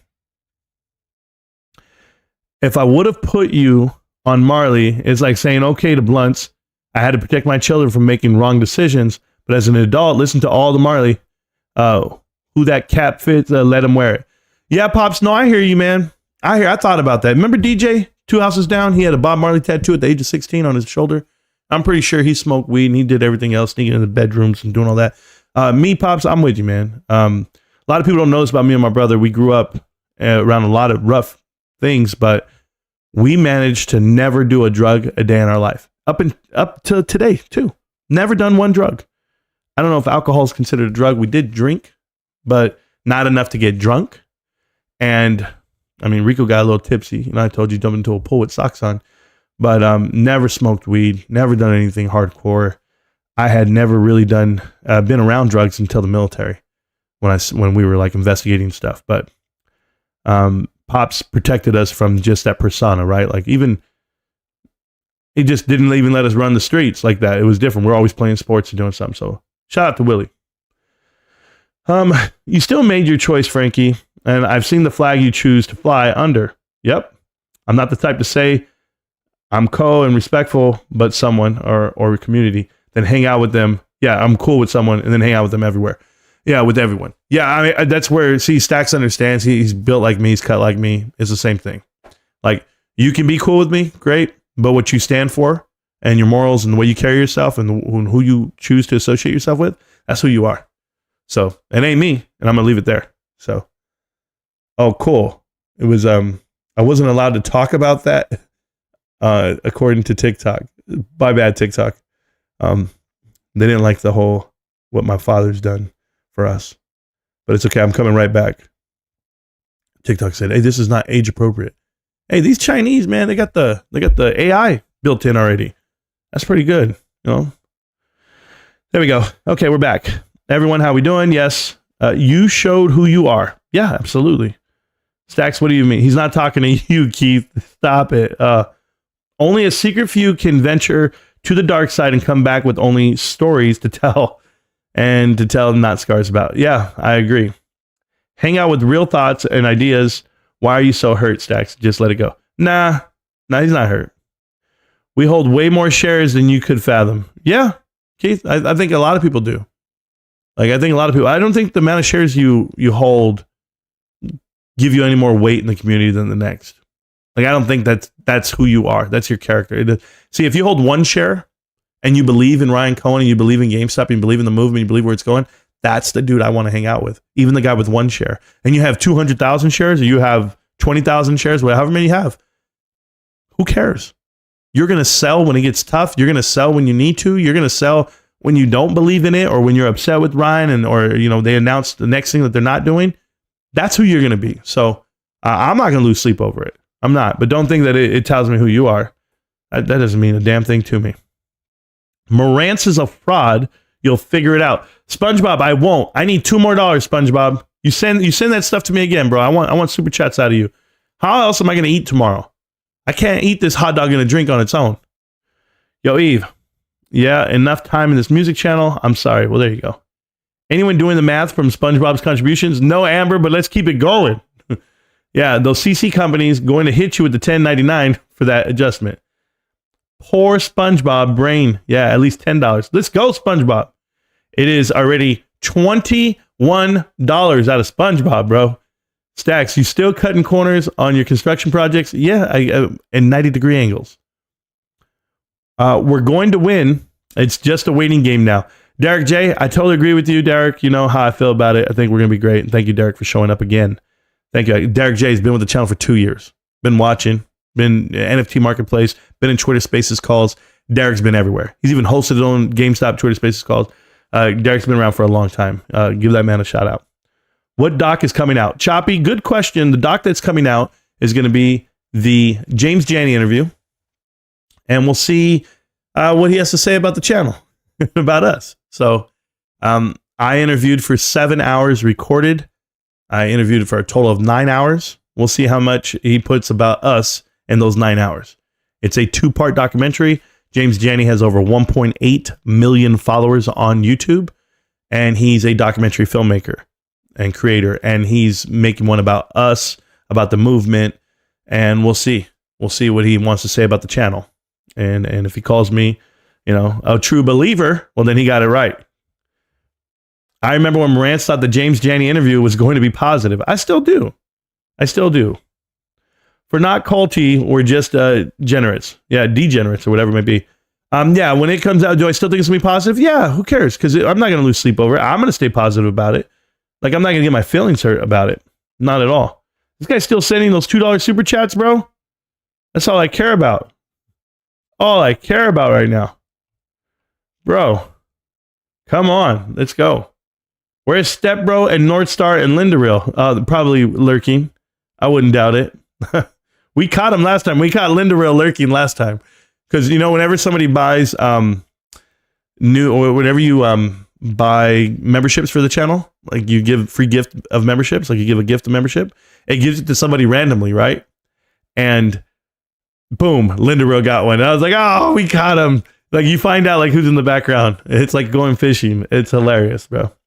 TikTok froze on me. Had to come back to YouTube. All good, Ravens. I started back over. I took off out of that. It shut me down. Where is Gomez? I don't know, man. They're all here. Yeah, where is Gomez? I'm here, and you've seen my face. I'm game for a chat. Keith, I'm not. I'm not game for a chat. And the reason why I'm not is because I don't want to have somebody slurring on the microphone. Okay? I know that it's 7 o'clock on the West Coast. I can only imagine, how far back you are, how many sheets you're in. So Adam Aaron needs to buy shares, but we know all he does is sell. Derek J, he doesn't need to buy shares. There's nothing that he can do to change my mind about what's happening with that company. And no one would knowingly buy shares at AMC unless they're trying to save face. But not going to happen, bro. Dax is... Well, thank you, man. Curtis is never going to come back. I'm sorry, guys. He's exiled. Exodus. Freedom for the people. Movement for the people. Everyone is here. They can't get enough. Oh, DRS GME. I don't know. They need somewhere to hang out.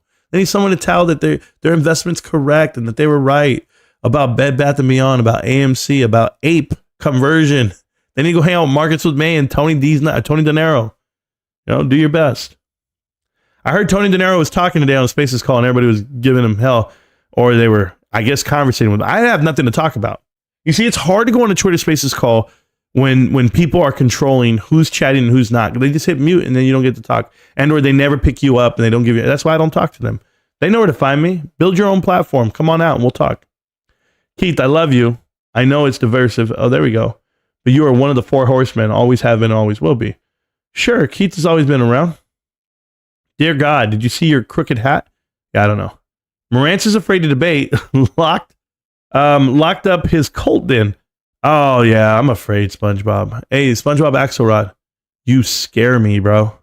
$2, SpongeBob. $2.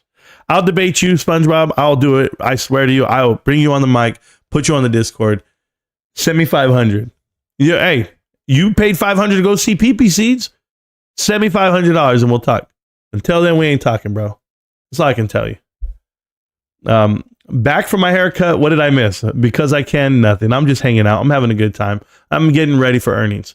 Listen, guys, it's earnings week right now. If you guys are not familiar, we have a short week on the stock market. Tomorrow, the market opens. So, of course, I'm going to buy some shares of GameStop. I'm going to feel good. But before, and I already have the money loaded, baby. Now, before we even do that, you know, NVIDIA's coming out with earnings this week. I feel NVIDIA's been pricing in their earnings. But the reason why they've been pricing in their earnings, because everyone is pricing in GameStop earnings. Remember, the collateral to GameStop, no matter how high it runs, is the S&P, without a doubt, the Magnificent Seven, because every short hedge fund has to have a long for their short. And if they're still closed on short, if they're still open on these shorts and they haven't closed at all, their collateral is what? Bitcoin over 50,000. The collateral is what? Mag 7. The collateral is what? S&P. I'm just letting you know. So I'm looking at things that are pumping, and that's where I look for signals. But if you guys don't think, that's fine. If you guys don't think it's right. And didn't your Asian wife leave you? Dear God, did you see your... What the heck are you talking about, bro? I can't be reading the chat this way anymore. I just got to ignore him for a bit. You know, Stacks, that was just big. You know, Keith, I really like you, Keith. You know I do. But chill for a little bit, okay? It's just too much, man. You're just too much hatred in the chat, and I'm trying to have a good night here. He has lost in past debates, SpongeBob. Winthrop, I've never lost. Are you kidding? I asked tonight. I asked Hannah if she wanted to get together and have a conversation. She turned it down. Why? Because I won that debate, right? And we've told you before, if you don't know Winthrop, because you're going to learn something tonight, therefore I'm going to win this debate right now. Do you know? Yeah, babe. Hold on. My wife just asked me yes, hold on. Yes. Yes, Mom. Yes. Yes. Yeah. So my wife just asked me if I wanted leftovers for dinner.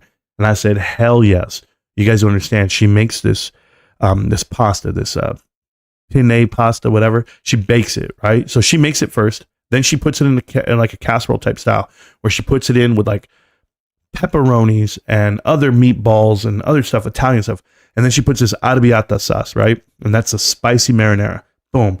Puts all these different cheeses on it. And then she bakes it. Holy hell. Guys, it's an explosion in your mouth. I said it. Clip it.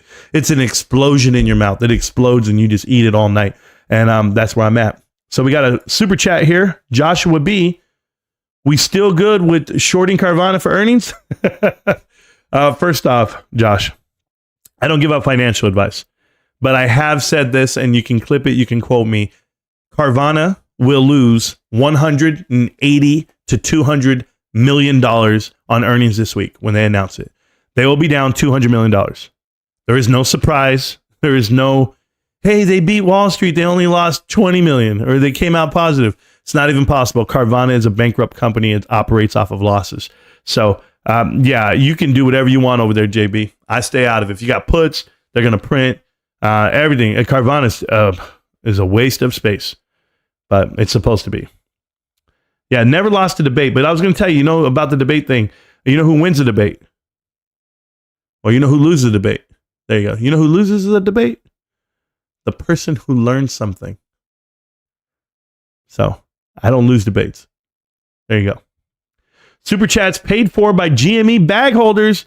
Yeah, Axelrod, you keep shorting us. And then you keep sending me the money, bro, because I'm going to go right back in and buy shares with it. You realize every dollar you super chat is a black hole? You're not getting that money back. It's going straight into GameStop, bro. I guarantee you, I'm telling you right now. You're at $21. Keep going. You're doing great. Trying to hit 4K stocks by the end of the month.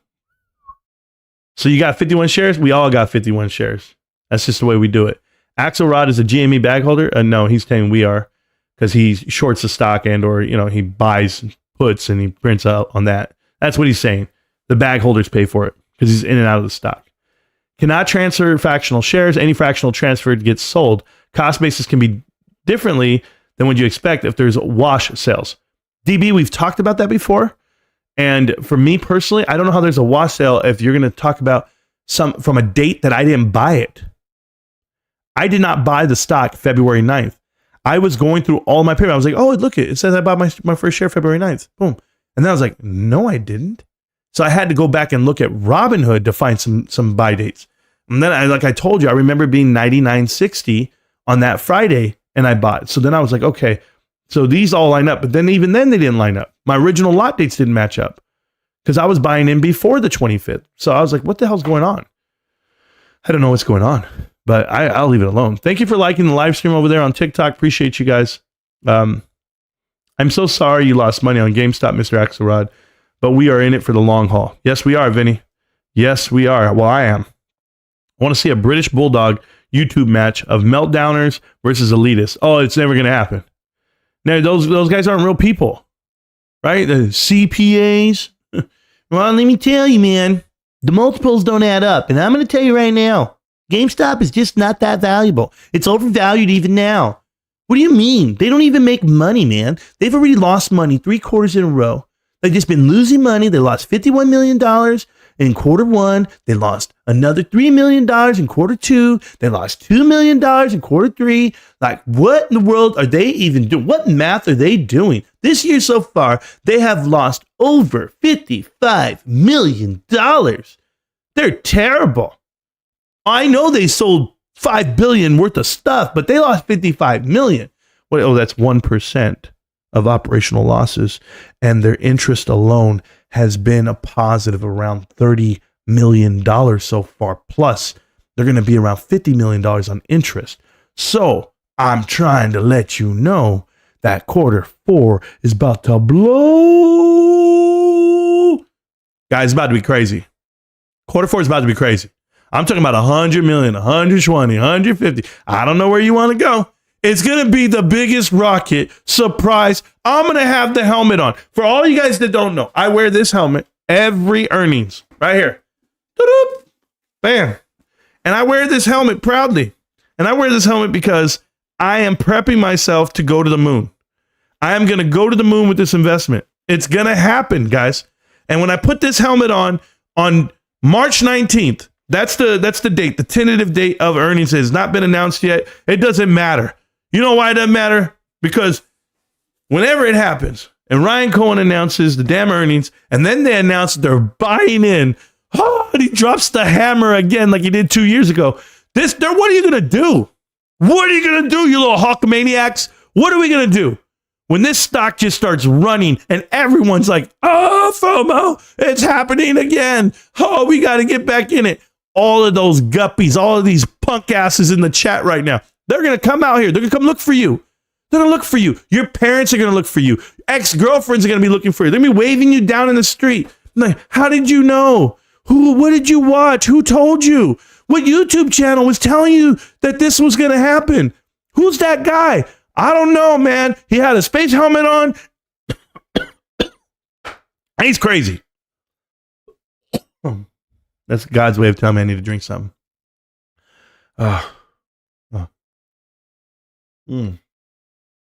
Guys, if I live streamed every day, which I do, but if I live stream like all day long, 24 hours, I'd be in the best shape of my life. Because a lot of you guys know I have a stand-up desk. So I'm standing this whole time. My stomach muscles are flexing, bro. And I know I used to have a 6-pack, but now I got a full-on keg. But I'm right there and I'm doing it, babe. It's underneath. If you get rid of all this flubber, I probably have that 6-pack and those obliques, and they're coming in, bro. I used to have that V. I used to sag my front of my pants and just show my briefs, bro. I used to walk around. Me and Reek right there. What's up, bro? Yeah, what's up, bro? Well, look at us, bro. Two sexy little animals. Not anymore. I'm looking like a goddamn Al Bundy. Hey, when I was at Polk High, I scored 4 touchdowns, bro. In the first half. Get at me. GameStop. It's going to be amazing. I'm able to sit there on my couch with my hand in my pants and tell everyone just how great it was. You guys remember when you guys talk shit to me? You guys remember this? I told you. I told you. Hey. I tried to tell you guys. You guys didn't want to believe me. No. Hey, what are you doing? Why are you crying? What? Oh, man. No, you got to go. You got to go to work. I know. Go. Get out of here. Hey, I'm still here. No. Next quarter, did you know we're getting dividends for these damn shares? Yeah, dividends, bro. That means that's it. I'm never selling. They're in my house. They're in my pocket for life. Matter of fact, everything I do from now on, all the money I have, I'm just going to go ahead and let the dividends buy my own shares. And I'm going to take my money. I'm going to take my buddy Keith. I got a guy named Keith on YouTube. I follow him. He's a great guy. So Keith told me I got to shop at the store. So I'm just going to be shopping at the store from now on. That's it. No more shares. I don't have to buy shares, bro. I let my dividends buy my shares. That's it, bro. I'm going to be here forever. Oh, that's amazing. Oh, Ryan Cohen. Yeah. He actually changed the law where you don't have to be U.S. born to be president. He actually bought the law. He actually bought the whole country because he's a trillionaire. And he's going to be my president, bro. I support him. That's it. Blindly. I'm his campaign manager. Have you met me? Bro, we're out there. Bro, I'm out of breath. I got cramps just thinking about this shit, bro. How rich I'm going to be. You guys don't think like I do. Maybe you do. I walk around lightheaded. I walk around floating. I'm skipping, bros. I skip. I'm just right there. I'm like, doo. What's up? They're like, what is going on with you? I don't know. You don't know, but your friends know. Well, Rico knows. You're a sorry person. Take a hike, dude. There you go. Talamamber, Tal Winthorpe. Hey, what's your take on DRS? I know people are confused about DRS book versus plan. I don't DRS, but I'm in Canada. Derek J. What the hell? You're in Canada too? My God, guys. Everyone I know that watches the show from Canada. It's crazy. And I've known you forever. I didn't know you were from Canada. That's cool, Derek. I'll tell you what. I hate DRS. I'm going to say it right now. And I don't care. I don't care who's after me, who's mad at me, who don't want to follow me. Marantz, but you can't say that. Nah. You know what it is? It's when the whole crowd is telling you to do something, but you don't know why you're doing it. Like you see everybody running to get in line, right? Oh, I'm going to get in line. Hey, there's a line for me. Oh, go get in line. What's the line for? Nobody knows. They're just in line. We're all running to DRS our shares. What was it? When you read the fine print, what did it tell you? When your shares are not in brokerages, they're not protected by such and such law and such rule and blah, blah, blah. Now all these people have a position that's not protected. Yes, I get it. They're out of the brokerage's hands and they can't manipulate your share or whatever you say. Okay, guys, I'm good. I'm going to be over here.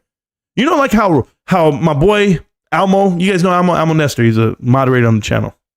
He's not here tonight because he's probably sleeping because he has to work nights. He works overnight, so he's sleeping. But Almo still has like 1,000, maybe like 1,600 shares of GameStop in Robinhood. I don't know. He got a lot. He's got a lot of shares, right? He's like, wow. He had like $80,000 worth of GameStop shares in Robinhood. He was like, yeah, man, I like Robinhood. I was like, okay, that's it. Everybody left. What, you think they're not going to pay you? Everybody's gone. They got to pay somebody. It's okay. You guys go and DRS, do your thing. I'm not going to stop you. I'm not going to tell you. I just don't like it because everybody pushes it out. You see, I like Wooch. You guys like Wooch? I like Wooch. And he's got some tracks. Deliver it, Ryan. Deliver it. True. No views. But for whatever reason, he's got 100-something thousand views on DRS. It's like they pushed out this video. They pushed out this message. And people can tell me I'm wrong all I want. Right? I'm friends with Dan. Body Surfing Dan? The DMT, the real DMT, the one who makes my theme song. Welcome to Marantz Rantz. A lot of knowledge, but no advice. I'm fine. He actually works for Dave Lauer. He literally is an employee of Dave Lauer. We talked about this 2 weeks ago, he and I. And I said it like this. I go, Dan, I love you, man. I respect you. But I don't like Dave Lauer. Dave Lauer used to work for Citadel. Dave Lauer is pushing out a narrative and an agenda. I don't understand it. I just buy shares. I buy GameStop. I support GameStop. That's it. Everyone tells you to do this one thing. You got to DRS. You got to DRS. No, I don't. I can do whatever I want to do. That's it. So I think it doesn't have the effect people think it does. And you can say I'm wrong. I study a lot too. That's it.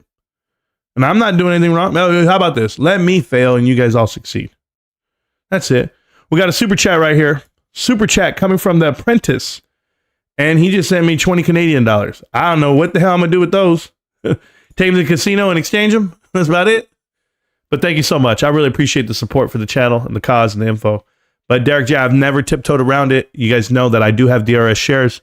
I have 50 DRS shares. Is that a lot? No. It's a small amount. Yes. $1,200 is what I paid. $24.42 a share. $2,424 is what I paid. It comes out to $24.42. I'm telling you right now, I'm doing the math because I know 50 shares. I'm not making it up. People say, what's your cost base average? 24, whatever. What's your cost basis on the other one? I think I'm like at 27, 26. Yeah. So am I really that upside down? Nah. It is. I mean, 50% because the stock's at 13, 14. Okay. I'll let you know when it gets to 26 and when I'm above. But think about how much money I've put in. When I get break even, I've been saving up all that money for years. I'm good. I'm not hurt at all, guys. I'm not hurt at all. I don't need it. I can take it right now. I can take the stack I have in there right now. Those 5 figures, more than that. But with that amount of money that I have, I could go buy another house right now. I already told my wife I could buy another house, and she said no. Yes, I did. Push pins, honey? I don't know. Like on the deck right here, somewhere around here. Check it out. I'm literally live. My wife just walked in and goes, maybe check the drawer. I think that they're not there. No, that drawer right there. Mom, I don't know where anything's at, girl. Guys, I got to take a small pause for the cause. I got to play a song for the wife while I'm going to play one of her favorite songs while I look for something that she's looking for. Let me see if I can play this song. What are they going to allow me to play? That's what I should ask you. You should have heard the song I was playing at the beginning, babe. You would have loved it. All right, let me go ahead and turn off the music right here because I'm still grooving. Okay, listen. Let's establish a couple of things first. Let's establish what's the difference now from then, right? So the dilution of AMC is up to 2.5 billion shares right now. From 50 million previously to 500 million when it's squeezed, and now it's at 2.5 billion. That's the conversion of the 10-to-1 reverse stock split. And unfortunately, the equity has been pumped out of that stock. Meaning if it were to squeeze, it's at 40 cents a share right now. How high do you think it would go? It's not going anywhere. But if you're buying in right now, that's on you. The risk is all yours. Because if you understand what connect the dots is, what private equity is, then you know that AMC is on the verge of bankruptcy. And when I tell you it's on the verge of bankruptcy, I went ahead and talked to someone who works at the movie theaters just today. When I talked to her, I said, hey, how's the movie theaters going? How busy are you guys? She goes, we're absolutely dead last month. This month, the only movie that's actually has people in the seats is Bob Marley One Love. She goes, they're selling. People are coming. And I can tell you right now from my own experience, we didn't even have a full theater on a Saturday evening. It wasn't even full. So I don't think the movie theaters even know what to do coming up next. But the indicator, when you should pay attention to your leadership when you're seeing if something's going to squeeze or not, the insiders hold 0 shares, AMC. Additionally, you have Sean Goodman. Sean Goodman is the CFO at AMC Movie Theaters. Sean Goodman holds 0 shares of AMC Movie Theaters. If you understand the bylaws and what the requirements are to be an officer at AMC Movie Theaters, an insider, they have to hold 3 to 5 years of their annual salary, the CFO, in shares. He holds 0. He has up to 5 years to accumulate said shares from the bylaws that were posted in 2021, November. So this was adopted in 2021 of November. You have 5 years, 2022, 2023, 2024, 5, and 6. So by November 2026, he will either have been gone from the company or they will be bankrupt and they're no longer and they sold off to private equity. Either way, this is the indicator that gives it away. Okay. I just want people to know this because people think it's harder than what it has to be. Those guys are setting the company up for a takeover and for a carve out. That's what they're doing. Adam Aron will retire. He'll retire before this thing shoots up. If it does squeeze at any point, they're going to sell off to what? Retail? Retail has no more money. If they had money to move that market, they would have moved it now that it's at 40 cents, 50 cents. It has a smaller float. Therefore, it can get manipulated even harder. This is not a good thing. This is going to pump the life out of you. It is a stock that no one should be in. They should have sold this 3 years ago when I was making videos saying it's a pump and dump. Guess what? We were right. When you think about the conversion of APE into AMC shares, when you think about a stock split, when you think about the manipulation of you, the investor, the investments they've made into advertising, into HYMC, into free popcorn and NFTs. GameStop gets a bad rap for even trying NFTs. Where is AMC's bad rap? Where are people putting the negative light on AMC? Where is the AMC token and coin that's being pushed out to mask what the GameStop investment is? I'm waiting on it. Where's the partnership between AMC and Bed Bath & Beyond or any other failed company? It's not even possible. Remember, they were partnering up AMC with retail companies for whatever reason. And that's why they ran the same, you say. They never ran the same. One hedged the other. Remember it. I used the phrase 3 years ago and I'll use it again tonight right now. If I wanted to make them move the same, they would move the same.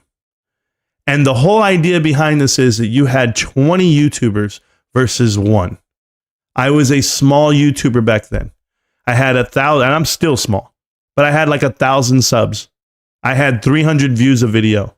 And I was telling everybody, please, for the love of God, stay away from trades. Matthew Kors, Jackson Hunter, TMI, Short the VIX, Tony De Niro, everybody. I said, don't watch Ape Father. Don't watch Lou versus Wall Street. Don't watch anyone because they're all lying to you. They're all trying to get you to buy into something that is, you're going to lose every dollar you put in. I literally said you will lose every dollar you put in.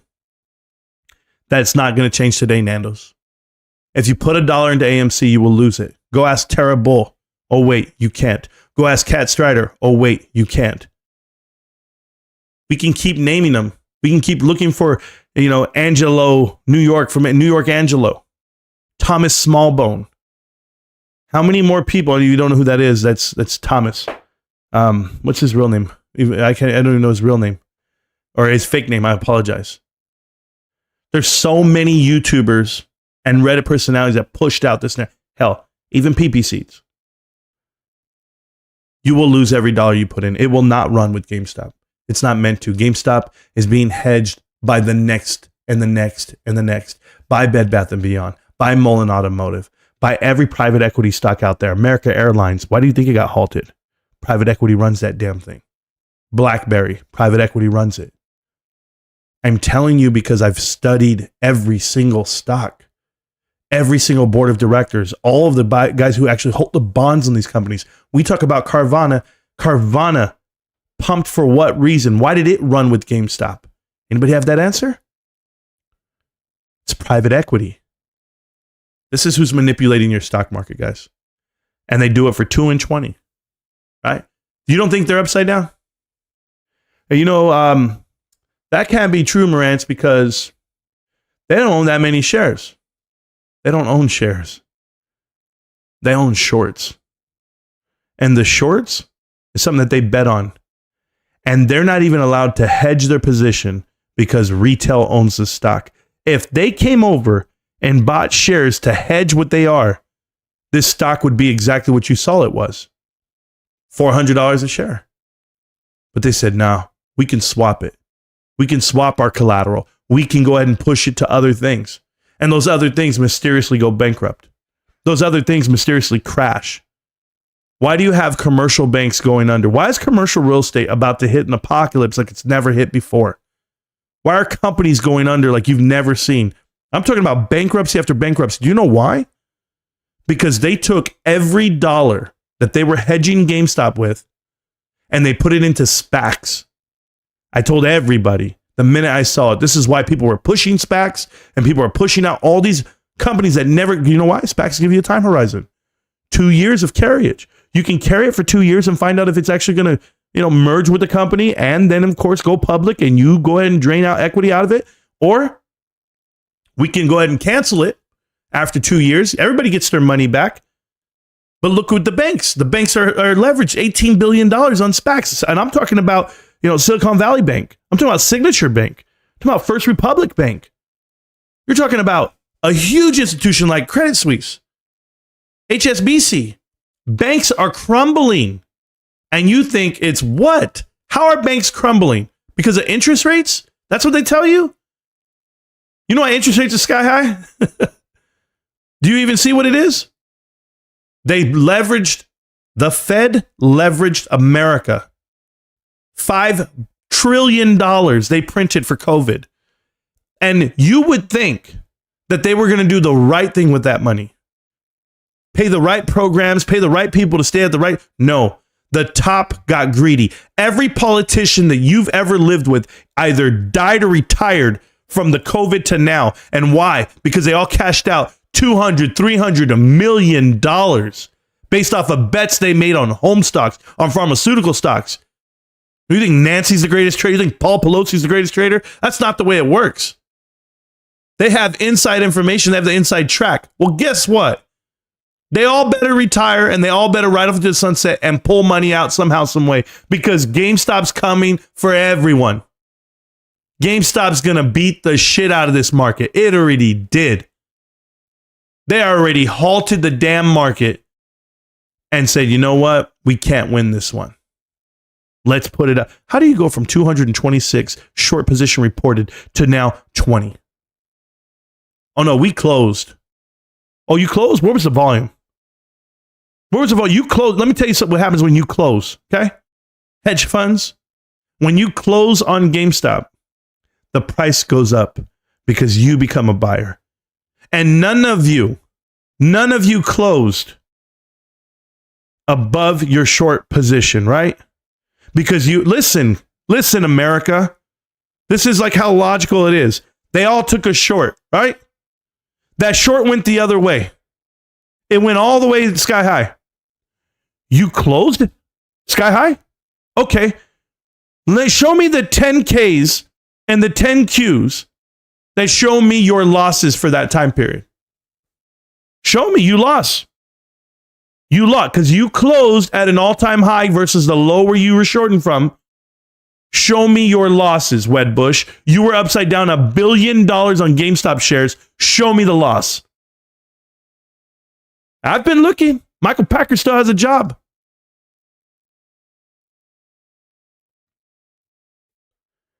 They've got a month. They've got a month to figure out their next move. And their next move is pumping the SPY past 500. This quarter alone, you're pumping the SPY past 500.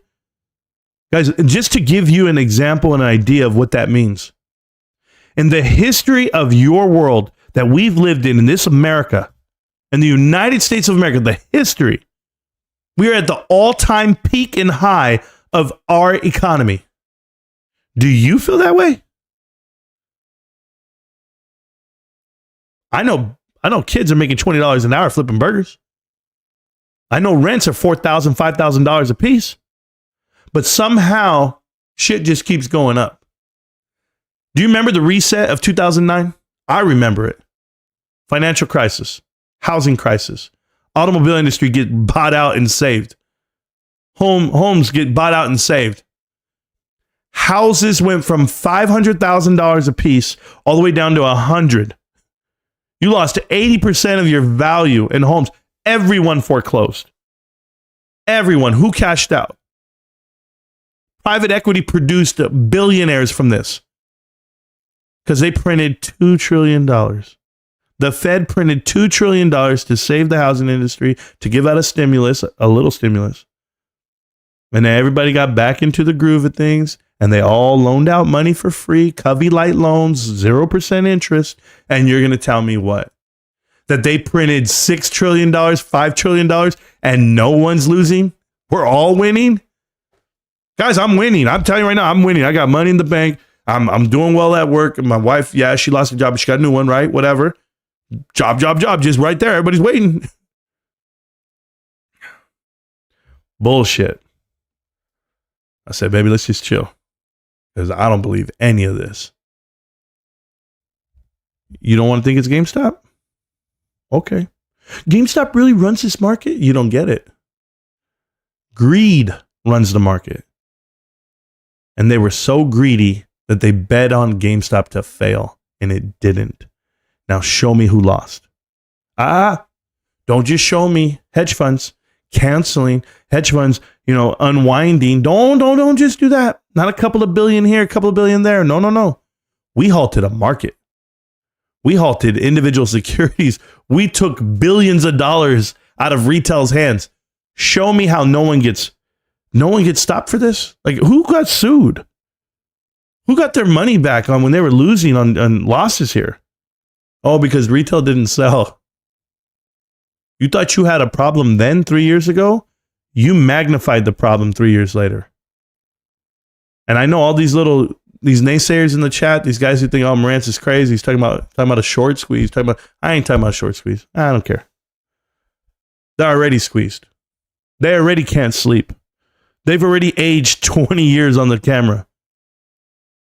They can't sleep. But I'm here. But the real question that you had is, if GameStop squeezed, wouldn't AMC do the same thing? Not at all. Not at all. AMC is no longer the hedge to GameStop. It's done. It leveraged itself out of there. We already lost at least one good one. Oh, cool. Oh no, which good one did we lose? I hate that. I hate losing. Oh, there we go. Never lost, just found themselves. Oh, is that what it is? I mean, but you guys keep coming back every day. You guys come back to the channel every day. You claim you don't want to be here, but yeah, you come back every day. If they leave, they leave, or yeah, whatever you're saying, it's not a loss, Amber. They're weak. They will be adding by subtraction. Yeah. Corax means raven or crow. Noisy Corax is a dig at Platinum Sparkles. Remember Kakaka? But PS is also sus as F. Oh, there we go. So there you go. Whatever. Jerry Diamond, from what I've witnessed with Platinum, she's been cool with me. So I wouldn't say she's sus. She's been legit with me so far. But that's the way I feel about it. Hey guys, it's me, Ryan Cohen, here to say you should all buy more GameStop. To the moon. P.S. Marantz is a pimp. Hey Ryan, I really appreciate that, bro. Thank you so much. What was this? Probably since you are down 40%. Somebody just says. Can you explain why GameStop stock exploded a few years back? There's a whole movie for it, man. Go watch the movie. That's all I can tell you. I'm very tempted to buy some. Well, there you go. Rico knows. Yeah, you spelled Rico wrong. I just struggle mentally buying something with no actual value. Oh, okay. Cool. Then don't do it. Thoughts on Walmart earnings tomorrow in the morning? I'm not a big fan of Walmart as far as like worried about it. I'm not worried about it at all. They have a stock split coming up. It's already at all-time highs. I'm not a fan of the price, but it's Walmart. Walmart's strong as shit. So if you buy it, you're not losing a single dollar. He was talking about Dogecoin. Oh, okay. That's what I meant by no actual value. Oh, okay. Got you. Appreciate that. Yeah, I won't be buying that ever again. I bought it back in the day and I did pretty well, but there you go. We cracked 150 viewers. Next step, 160. Oh, yeah, I don't know. There's 707 people have come to the chat so far in the channel, so thank you so much. Where's the real Lizard King? I don't know. Yeah, I tried to save him, but failed. It's okay. You can't save him. Let him go. You can't be saved. Absolutely. Hit the like button, y'all. Thank you, Ravenstown. I agree. Nando's are AMC can squeeze to $6, so you will soon be down 98.5% instead of 99. That's the point, Raven, or DRS.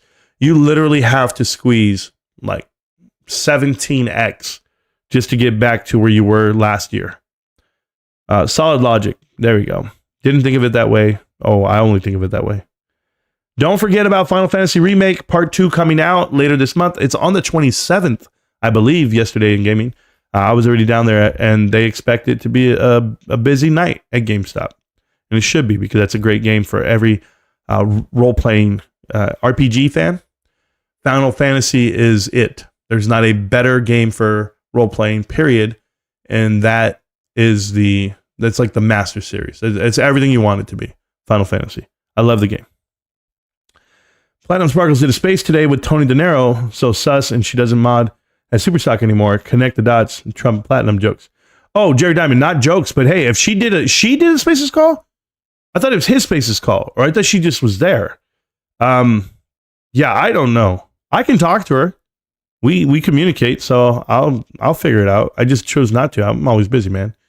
Do you ever fear that you are too emotionally tied to GameStop instead? I have done that before with bio stocks. No, Clemical. Clemcat, is that your name? Clemcat, I don't feel that I'm emotionally tied to GameStop. I think that I've done the research for 3 years, and I continue to do the research, and I continue to reevaluate. But I have a very specific way on how I invest, and it hasn't led me wrong. I haven't lost a single dollar in the market in 3 years. So I think I'm doing really well, and I'm going to keep doing well. The only time betas are good is when they are beta games. Sure.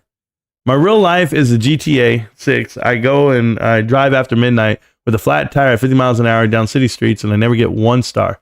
The police suck in my game. Oh, cool. Winthorpe dead left him at the gas station. I have no idea what that means. Mathing is hard. Yes. Pack a lunch, X-Bit. No, I'm so serious on that. You know what else is hard? No, I don't, Vinny. I don't know what hard. Okay, guys, I stayed longer than 30 minutes. There you go. Yeah. You got to stay and fight these bots and clowns. I agree with that for Kyoto.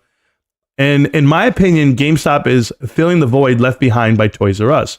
Dolores, that's a terrible opinion, unless you mean it in a positive way, which you probably do. The void left behind by Toys R Us. Yeah, you know what? I get where you're coming from. Me as a child, I love Toys R Us. You know, we went there, we never buy anything. I think we bought video games. That's about it, because we weren't buying toys. My dad, we weren't spending money like that. We didn't have it like that. So, but we would buy a video game, because buying one video game, let's say if I buy Final Fantasy 3, right? And that was for the Super Nintendo, for a lot of people who don't know. Final Fantasy 2 and 3. These were games that we had. And Final Fantasy 3 was like one of the best games ever. And for me, you would buy that game, you would play that game for months, for weeks and months, just because the way, and we wouldn't even be able to play it. We just watched my dad play. That's the way it was when we were growing up. Good evening, Marantz and GME fam. Just finished watching the Beekeeper movie. Oh, complete private equity vibes in the deeper part of the movie. Oh, okay. I haven't seen it yet, but I heard about it. That's about it. Marantz could possibly fight his way out of a bag. Well, thank you so much. I could, yeah, depending on what it's made out of, sure. They are backpedaling like Charles Woodson. That's a good one, man. I like that. You are Japanese. You can triple task. Sure. Meow says, GME can't stop, won't stop. Helldivers 2 is dope. Yeah, Meow Cat over here, he's playing video games. He's doing really well. And thank you, Clemcat, for following. And appreciate it. It says, my issue in the market is not holding longer or selling too fast. Feels like I can never get the timing. Well, that's the problem, Clem. Clemcat, you're invested and you're trying to time something. When the old explanation is time in the market is better than timing the market, right?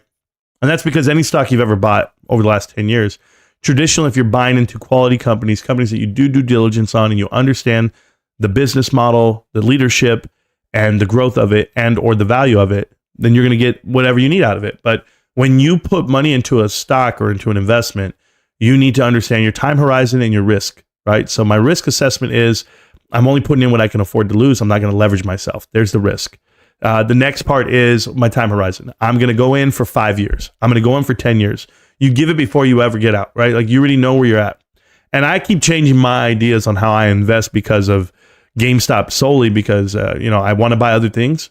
And then I read, and then I'm like, okay, I get into other things, and I'm like, I'm out tomorrow because I love GameStop that much. Like I have to be so disciplined to myself to know that this is where I want to be with every dollar, right, left over from what I'm doing with my life.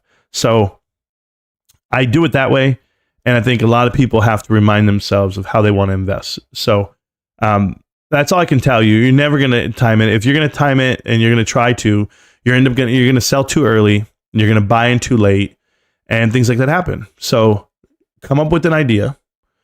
See if you like the company. Like I like GameStop right now, right? Like I'm going to give you this example, okay? I like GameStop at 14. I like GameStop, period, no matter where it's at. So if I'm buying in at 40 or if I'm buying in at 14, I'm still going to buy, right? I'm still going to buy, and I'm in share accumulation stage.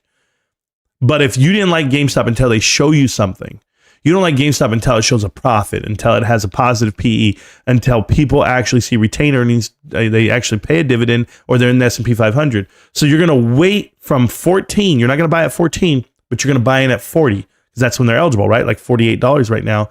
$48 gets you the S&P 500, a nomination if you can get in there. So let's just say it gets to 50, and now you buy in because you like it. Yes, you did miss out on the 14. You did miss out on 20, 25, 30, 35, 40, but your confirmation is correct at 50. So now you have a track record and you're in at 50. So now you're probably going to stay in for what? Till it gets to 70, 80, 90? Did you really miss anything? You didn't lose anything. You were just looking for the answer. I've already found the answer for me. My answer was, I want to make sure they're pivoting, they're transitioning, and they're headed in the direction of profit. It took them 1 year. 1 year exactly to say, you know what? Scratch the idea of the marketplace and everything else around me. We're just going to focus on short-term growth right now and or profits right now. Let's see how nimble and how agile we can get, and then take that money and keep all our options open. And now we can do some work. But at least we're positive. At least we're showing a profit and we're showing our shareholders this is the direction and what we're capable of doing. Now you can scale off of that. And that's what GameStop's doing. They're going to scale off of the smaller footprint, because what people failed to realize is they're only in America, right? They used to be international. They used to be everywhere, but they're getting America down with the plan. Once you have America, now you can take on larger, international and or just Canada alone. You can figure it out how you're going to expand on what you do. And now you have the business model, and the investors will see that, and everyone will see that. So you can rethink this investment again. That's all I can tell you. Great advice. Thank you. Where do you stream besides TikTok? I'm on YouTube right now. We've had already over 700 something people come through, but we have over 9,000 subscribers on YouTube that are invested into GameStop, I'm sure. And that's the way it goes down. So there's just a lot of ways of looking at your investments and the way you want to invest, but do the best homework you can. GME on Solana, absolutely not, Senor Jones. That is a fake support of GameStop, the actual company. I would just tell you, on a cryptocurrency, there is no CEO, there is no board of directors, there is no merchandise to sell, there's nothing. It's just you're buying into something with no value at all. So that's a risk that you want to take. That's on you, but I'll never support it, and I'll never talk about it in that light. Cryptocurrency is the wild, wild west of anything you want to do. So you're better off throwing money at a stripper. That's all I'm telling you. Because she might tell you her real name. That Peter guy was a great dude. Hope we have more guests like him. Sean Marcos, I'll do the best I can. Bitcoin has no value. Bitcoin is totally different from GameStop, the meme coin. Okay? So try to get back into the world of reality, please. And I would tell you, if you're buying Bitcoin at 50K, you're buying into someone else's life, not your own. Institutions bought all of Bitcoin back in 2018, 2017, 2019. You're playing catch up. So good luck. Bitcoin, it started out as a meme coin. We're well aware of where it started. How about this, Senor Jones? Good luck. Good luck on whatever you want to buy, man. Honestly, I wish you the best of luck and all the shit coins they want to sell you. But I've been right about everything on private equity. I've been right about everything on crypto. I'm going to be right here. So good luck. I would tell you buy Ethereum and Bitcoin if you're going to go crypto. Those are the only two that actually have a purpose and an application and an adoption. That's it. You've been buying those cards, Derek J? I've been watching them. I saw them. There was they're on the second set in GameStop. So they're $30 a pack though, bro. It's not for me. Digital copy and PC and GME physical for PS5 is sold out. Ooh, man. Wild. Thoughts on DRS numbers this quarter? I don't have any thoughts. I really don't care. I don't think it really has any bearing on what we're doing. So DRS, people like it, people care about it, not me. I don't care one bit. I would just tell you that when institutions want to buy in, and when GameStop, if they ever buy, the insiders buy in again and they get it moving, you literally can see it go. The number will go up. The percentage will go up naturally. Yo, it says, you want to question how much I buy from Jamie? No, I don't. I know you buy a lot. He does a lot. Saying GTA will drive sales to really help GameStop is like AMC dorks saying the next big movie is going to save AMC. Jeff Slim, that's just not true, because movies okay, can generate more funds for a business, but unfortunately, AMC's run the wrong way. That is not saying that. I'm telling you that the number one selling game of all time that is not free, the number one selling game of all time is GTA. And GTA 6 just happens to be coming out on a console that has not come out on before. That will drive, listen, okay? I'm not saying it's going to save GameStop. You're not listening. I'm telling you, it will drive console sales. What is that? What would that do? Would that add to the bottom line? Go look at Zelda and Link in Q2 and how the hell GameStop sold $80 million more in software than it did the previous year. Additionally, when movies are, I guess, blockbusters at the theater, what do? They sell more concessions, right? It's not just about the movie tickets themselves. So there's always a byproduct. There's always a collateral effect. So unfortunately, you're wrong again. It's not that it's going to save GameStop, but is it going to help them? Every title will. They sell video games. So yeah, Jeff Slim, wake up. Wake up. There are games that fundamentally push markets. Just like there are movies too. If you saw another Endgame coming out, another movie, Marvel movie that big, had them all, has everything that you want it to be, it would push a market. But that company's a failed company. GameStop's not a failed company. I know it's an unpopular opinion, but I will stick my neck out here and say, I love Keith. I've spoken to him on cameras on, and he's a genuine dude. Giga, I like Keith. Okay. I just think that he's rubbing people the wrong way in the chat. That's all I'm saying. Talk reggae. I don't know exactly what that means. Did you hear that Big Lots is possibly soon to absorb GameStop and AMC? Wild times. Fungal Blimbo, stop. Just stop. Big Lots is a terrible company. It's going bankrupt. It's private equity. It's Macellum. It's Ancora. I've already done Connect the Dots part 63. I already posted the video. I've already showed what's happening. We talked about at the beginning of this show. They make $0. They're going bankrupt. They have $40 million to their name. They're worth absolutely nothing. They couldn't buy anything, and no one would merge with them if they wanted to. Why would you ever merge and save a company that's completely buried on the depth chart when all you have to do is buy it in bankruptcy, and no one's buying it in bankruptcy? I told you this would happen at Bed Bath & Beyond, and it happened. I told you it's happening at Kohl's, and it's happening. I told you that it happened right here at Big Lots, and it's happening. I don't know where you clowns get your information from, who pumped you up with these ideas, but I'm telling you right now, guys, educate yourself. Educate yourself. Do more than just repeat what the hell you hear. Go read it yourself. Good for a short boost, but one or two big games aren't going to do much in the grand scheme of things. What's the new revenue stream? There you go, Jeff. What's the new revenue stream? Gaming. Gaming's the new revenue stream. You know that there's a gamer born every day, right? Gaming sector is bigger than movies and music combined. That's it. You don't need a new revenue stream. It already makes money just the way it is right now. And it nets a profit and the margins are right. So you're wrong. You're wrong. Stock market was closed today. I didn't get my chance to buy 51 shares. There we go. I would pay top dollar to watch Marantz rip Korax apart in a cage fight and laugh my arms off. Oh, your ass off? Okay. Jay, don't do that, man. I'm not trying to hurt anybody physically. That's not the way it works for me. GameStop is having the lowest trading range in a month since the sneeze. Vinny, I'm well aware. They're within a 30 cent window, a 70 cent window. It's absolutely phenomenal. They're going away from game CDs. Who told you that? Thanks, dumbass. I mean, that's really your name, right? So they're going away from gaming CDs. Let's think about this. GameStop sells 30%. 30% of their profits come from video games. That's it? Okay, they're going away from game CDs. Okay. How are you going to play a video game? How are you going to, where are you going to buy the controller? Where are you going to buy the console? That's all I'm asking. And they also sell apparel, collectibles, everything else, right? And they still sell physical games. Who's going away from physical games? Sony's not.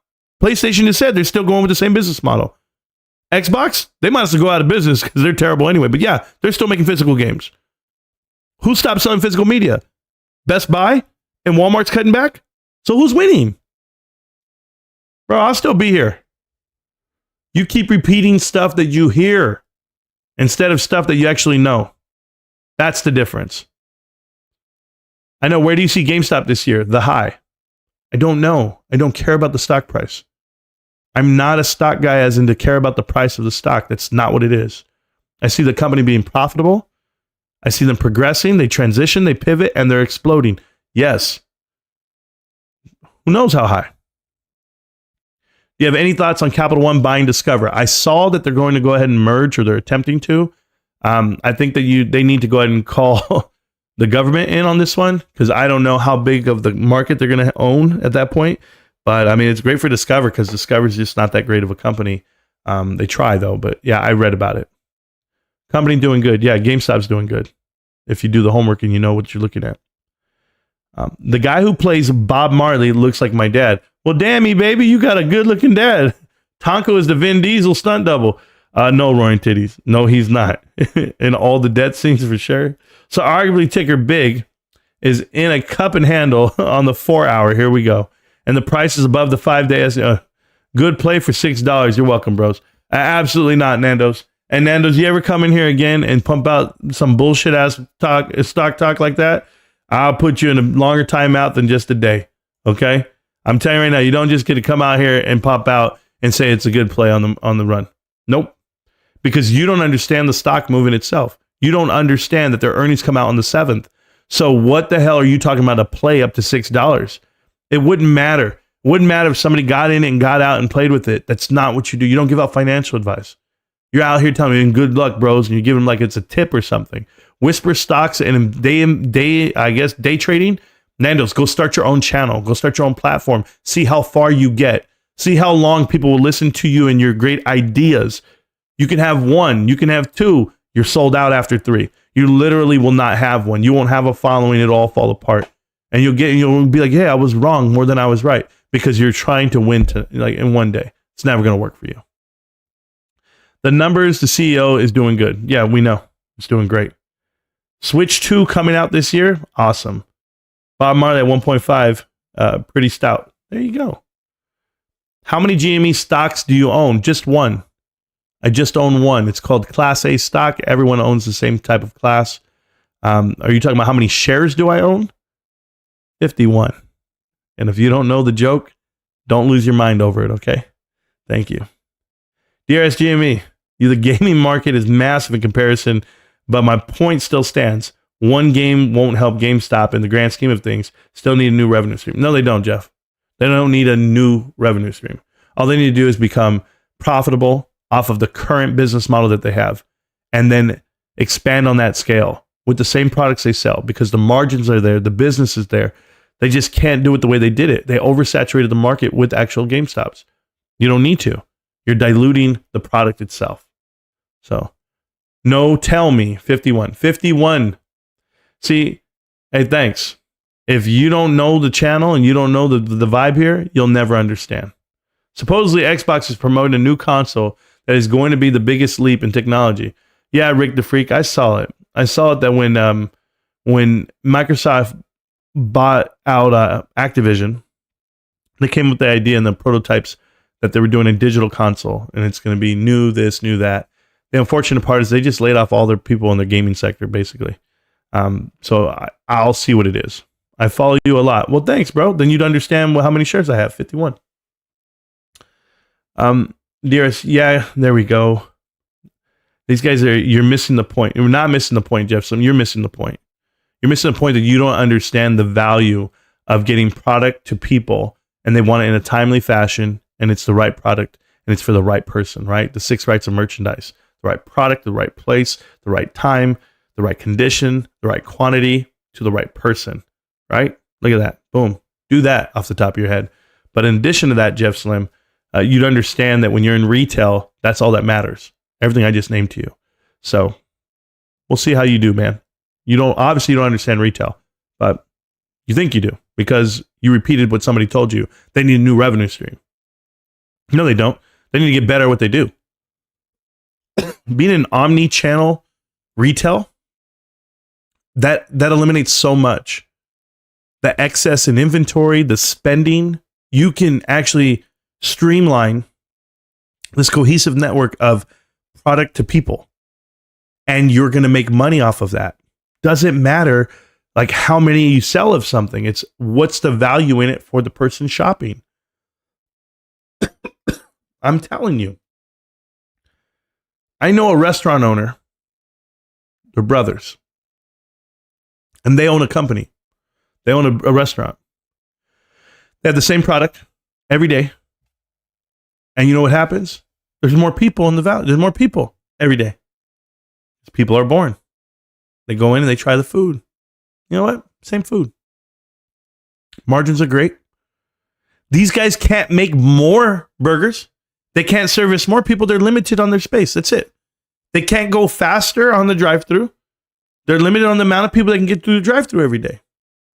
But they've managed to make a living for themselves and their family the whole time. And they're just more efficient. They do one more thing better than the next. You know what? We'll deliver now. Not only will we just do drive-thru and you get the food here, we'll also do delivery. Hey, we'll do takeout on this section. Hey, we'll put some tables on the outside. Hey, the line through the drive-thru is now going to wrap around the building. There's so many little ideas you can do to maximize profits for what you're doing. You don't get it. You just don't get it. GameStop is doing just that. Let them be the one and only stop for games, because they are. There's not another competitor out there. When Toys R Us was at an all-time high, you had KB Toy Store. Yeah, you really did. Okay, they're gone. How about when Best Buy was out here fighting with everyone? That was Circuit City. That was Sears. They're all gone. It's just Best Buy. What's the benefit for Best Buy? They're doing well. There was sporting goods stores. There was Bass Pro Shops. There's everything, right? But now the big guy is Dick's Sporting Goods. Dick's is huge. Let me say that twice. There's certain people out here that thrive with competition. And there's other people that thrive because they're the only stop in town. GameStop's the only gaming retail store in the world. I'll let you think about that. You're missing it. You know what's going to be great when they announce that Warren Buffett bought into GameStop? Berkshire Hathaway is partnering up with GameStop. I'm telling you guys. Because he's going to be like, you know, that's the right business. It's profitable. It has a business model, and we can maximize what we do. And then when you put your reputation, name behind it, boom. Here comes Cameron, GME on Solana. Hey, Cameron, get a life. I'm telling you right now, get a life. You're losing every dollar you ever put in, and so is everyone else. Nobody cares about your cryptocurrency. Nobody ever will. Remember Eckerd's? I don't remember him. Someone's wife's boyfriend is lurking tonight. I wouldn't doubt that. GameStop related sales grow 10%. You tell him, bro. SpongeBob can't get mopped. Nope. Every year those sales are moving towards digital, so I'll ask again and the third time. Every year, Jeff Slim? Hey, in the last 8 quarters, GameStop has more gross profit than they had 8 quarters ago. That's 2 years ago. They have more total profit than 2 years ago. Today. What are they losing out on? Top line revenue. Oh, my bad. When they had 5,000 stores, they made $6 billion. They now have 4,000 stores and they make $5.8 billion. They lost $200 million. Oh my God, they lost $200 million, guys. But yet they still make more. Listen to this number because you're going to love this number. They still make more dollars per store than they did 3 years ago. Top line revenue was sky high, but they're being more efficient and more productive than they were 3 years ago today. You're masked by numbers. You're masked by headlines. You're masked by manipulation and misinformation. All of you out there betting against GameStop, you have not done the homework yourself. When you sit down and you look at it and you understand it, you'll get where I'm coming from. When this earnings report comes out and I go in there to the 10K, right? You guys know I do this. I go and I read every line and I understand everything that I'm reading. I've studied this damn thing and I go, you know what? Here's some hidden figures. Here's what's coming your way. I made a video called Hidden Figures 9 months ago. This is when I knew GameStop was going profitable. And guess what? 9 months ago, GameStop announced that they lost $51 million for the quarter.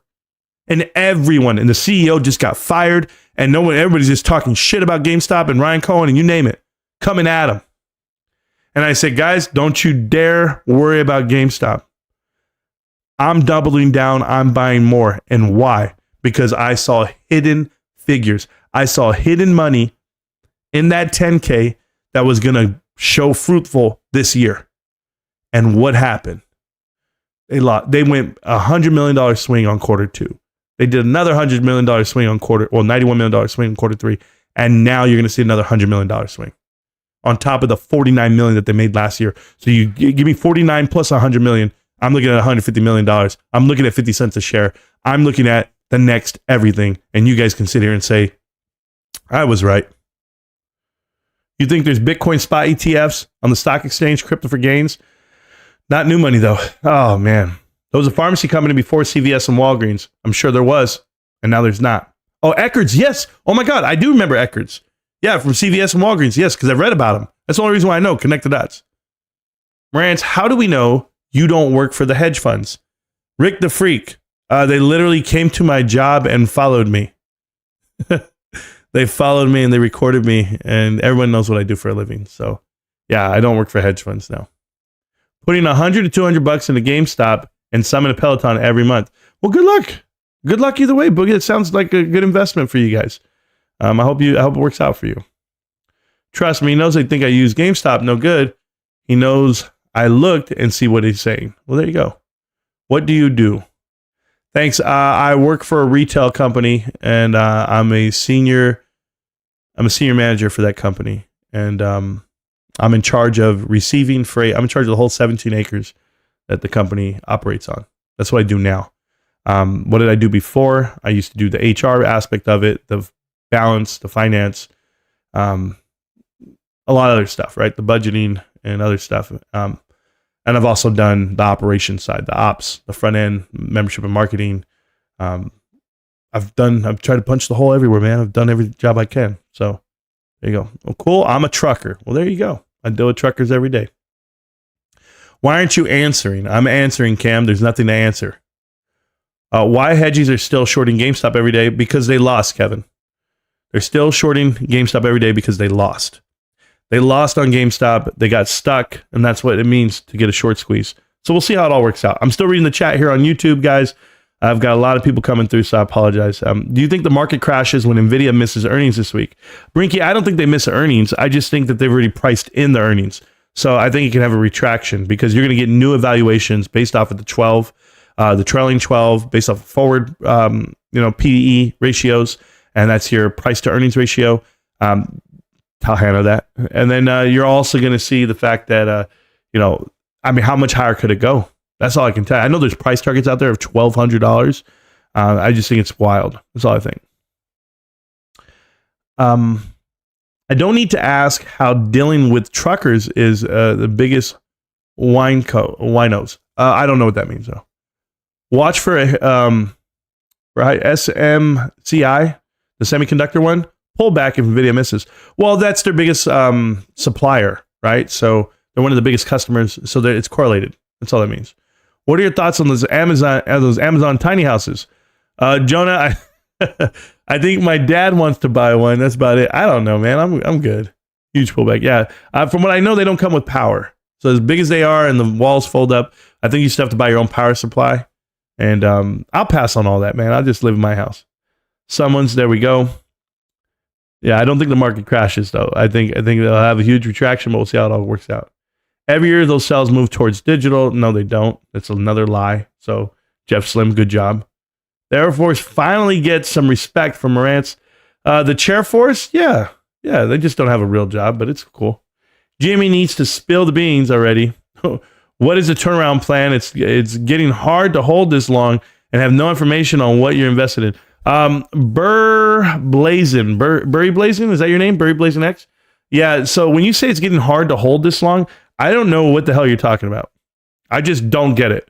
So if you're invested in the GameStop this long, then you would have already known what the plan is and what they're doing. So it's literally happening. If you haven't seen improvements of over a $500 million increase from year over year, which is literally what they had, swing profit of $500 million, you're blind, you're oblivious. So I would tell you, get on out.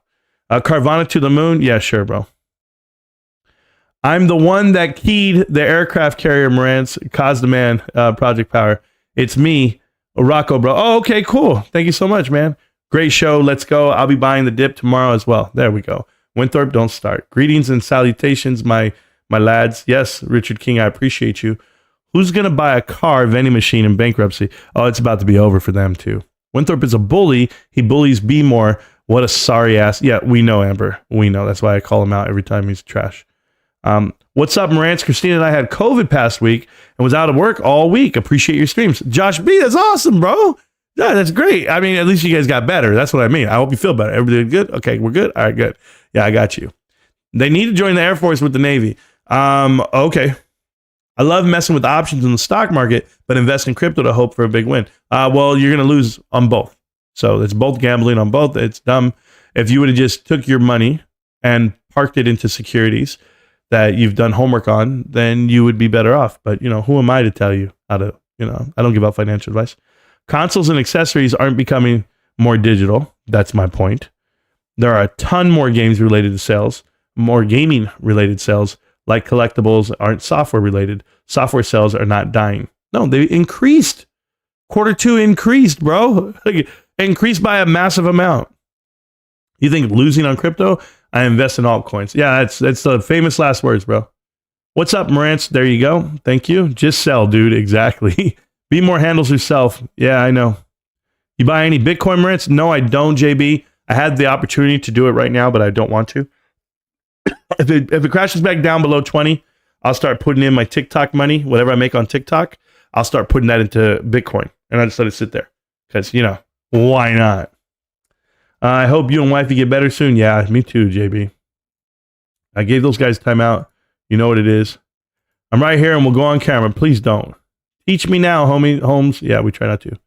Hi, Marantz. Give Christina a good joke. We listening. Give Christina a good joke. Oh, man. Good joke. What's a good joke? I don't really have a good joke. I'm not a joke kind of telling kind of guy. But, I don't have a good joke. Christina, I would just tell you, love your man. He's a good ass dude. Literally because he has a good ass. He's a good looking man. And you and Max, you guys have a great family. I'm a huge fan of you guys all the way from the other side of the continent. And I would just tell you guys, no, all jokes aside, man, I really enjoy the time we spend together and when we're doing the show. And I don't know what world we'd be in, that I'm just doing the best I can. All right. I'm just happy you guys have been there with me for 3 years, grinding right next to me. So thank you guys so much for all the support. And Keith is still at it. It doesn't matter how B more handles it. You're a sorry ass dude. There you go. Get it. I like Amber going at this person. Oh, Winthorpe, I have a very respectable lady here saying you do you, bro. I don't. Well, there you go. 100. I think Keith has a crush on Stacks. Me too. GME will most likely pump tomorrow morning. I'm down. I'll pay for it all. I don't take kind to those that do that around here. Yeah, there you go. Ruben will let them have it. Nope. I'm a long-time GameStop holder, but at some point, shareholders need to know the actual roadmap instead of the quarter after quarter. Nothing. Either of you have a strategy, or you don't. Either you have a strategy or you don't. Hey, Burr Blazing, buckle in. I like the stock. Sell, bro. Like, you're soft. Get out of here. He's been on the job for 146 days. Literally. Ryan Cohen has been the CEO of GameStop for 146 days, and you're mad. Get out. You're crazy, bro. Just want to hear you think that you can make money in crypto, just buying and holding, gonna sell, guessing top. Oh yeah, do your best, bro. There you go. 79 people have shared the live stream. Well, that's cool. Thank you guys. Are you looking at the YouTube comments? Yes, Jonah, I am. I read the YouTube comments the whole time. Thoughts on Dollar General? Terrible company, private equity, involved everywhere. I did a Connect the Dots episode on that. Go ahead and Google it. Marantz Rantz, Connect the Dots. Look them up. There's 63 episodes. I know I did an episode on Dollar General. It's bad. I was with Small Man Finance that I was proving him wrong because he was saying it was a company worth looking at. But there you go. Marantz is not lying. Told me the truth 2 years ago when I want to buy a call on America Online's. I remember that. Josh. You were going to buy calls on America Online's and you were asking me and I said, no, it's a terrible idea. Bro, I'm a genius. Man, even I forget. Even I forget what the hell. Yeah, check it out, Rick the Freak. You'll like him, man. If you want to know like why companies go bankrupt, why investments go south, and how America's being robbed, connect the dots. Go watch that whole series. It's on YouTube. Google it. Marantz Rantz, Connect the Dots. And I have, like, you probably won't understand it the first 3 episodes, but after 3 episodes, bro, we're off and running. We're off and running. So it's awesome. How is Arby's still in business? Jonah, I totally agree with that. I've only had it once in my life, and that's when I found I didn't like roast beef. And then people are trying to tell me roast beef tastes good. I've never had a good roast beef. Do you trade options? No. I invest in the companies that I love. That's it. There you go. Marantz is there you go. Microsoft already confirmed their next console is digital only. So, okay, GameStop gets to sell the console and the accessories, but can't sell games. For that new console, the future is digital. Jeff Slim, you're absolutely right. If one console, the worst one of them all, is going digital, then yeah, we're done. We're done. But what does that mean? Just so that we're clear, that means every game, okay, and every supporter of games of Xbox, if you have physical games, you can no longer play them. Meaning everyone has to go buy a new Xbox. They can't just buy the next one. Because, see, people don't buy a PS5 per se. Like, oh, PS5's there, but they still can play PS4. Games still come out and they can still play it. But can you imagine if you couldn't do that? You have to go buy a whole new console. And they're pricey. I wonder where you're going to go to get one. Is there an Xbox store anywhere, guys? I'm asking, is there a Microsoft store? No, there's not one. Who is the only gaming company in the world partnered with Microsoft? Anyone? McFly? Hold on. Can you get a digital annual membership to Xbox at Walmart? At Best Buy? You can't. There's a digital store called GameStop. The digital GameStop store. There literally is, right? Okay, cool. I was checking, but you mean to tell me that GameStop's going to sell this new Xbox that's digital only, and the controllers are what? Physical. The headset is what? Physical. The charging station is what? Physical. Oh. How often do you buy a headset? How often do you buy controllers? More than you probably buy video games at this point. Because you're not going to buy them. I'll leave it there. Well, what the hell do I know? She appreciates a different perspective, unlike you people. Who are you calling you people, Winthorpe? Hey, Winthorpe, I'm going to tell you something, bro. Okay? They're never going to find you again, Winthorpe. I accidentally banned you right now. I didn't mean to ban you. I just meant to give you a timeout, Winthorpe. There's your timeout, okay? Chill, bro. The truth is, Winthorpe, I don't like you. Okay? I never will. It's not even possible. I'm never going to like you. You keep coming back to the chat in the channel. You hang out with us. It's cool. There's been 802 people come to the chat today. You're the one of them that I don't like. There you go. I don't know any other gaming company that can compete with GameStop today. Oh, I know. I know. Trust me. Warren Buffett, babe. He loves that idea. GameStop has a partnership with Microsoft where they receive pieces of the digital store on consoles. Yeah, they sell. Thank you. I am entitled. Share buyback would be great, or another stock split plus future strategy. But no one, is that what you, do you even know how to spell? Has any information? Well, first off, a share buyback wouldn't be great. GameStop has earmarked $100 million for a share buyback. That's not great. You leave that in the back pocket just in case people want to attack you. No, you are something else, bro. I really hope you go work for like retail somewhere so you can understand the way it works. I think you need to look up the meaning of the word perspective. You seem to be confused. There you go. Well, maybe GameStop can change that. I'm down. Better deals with trade-ins. Yeah, that's what it is. Better deal with trade-ins. You're absolutely correct. GameStop needs to do that. How about this? Tell me, who should they copy? Who should they mimic? I want a better business model here for GameStop. They're terrible at trade-ins. I want to know who we should mimic and who we should what's the word I'm looking for? Oh my goodness. Emulate. Who should we emulate in the business world? Just tell me. Absolutely, 100% cash is not wealth. Thank you. Say what you want or just watch your step around here. Maybe you need to put yourself in someone else's shoes before you speak. You must be young. Oh, my goodness. There you go. Yeah. I got a mutual fund in Franklin Templeton. What do you think? I don't think. There you go. All these chumps went and made their own space just to talk shit. Get away from this community, yet come back and want to act like it's all good. Y'all fake as F. Yes. You need to show some skin to get paid in TikTok, Marantz. Challenger, I'm finding that out, but I'm okay. That's the only downfall with GameStop. What's that, Jonah? There is no downfall. Yeah. And see, somebody just asked you, what? Why are you scared to rock your real name, Winthorpe? Oh, I heard that. Monster. Bye. Oh, get out of here. Good job. You know how to Google. There we go. My bad. Not your real name, but the one you go by. Hit the like button, guys. 155 people. Thank you, Josh Brown. There was. Holler at... Oh, God. Never mind.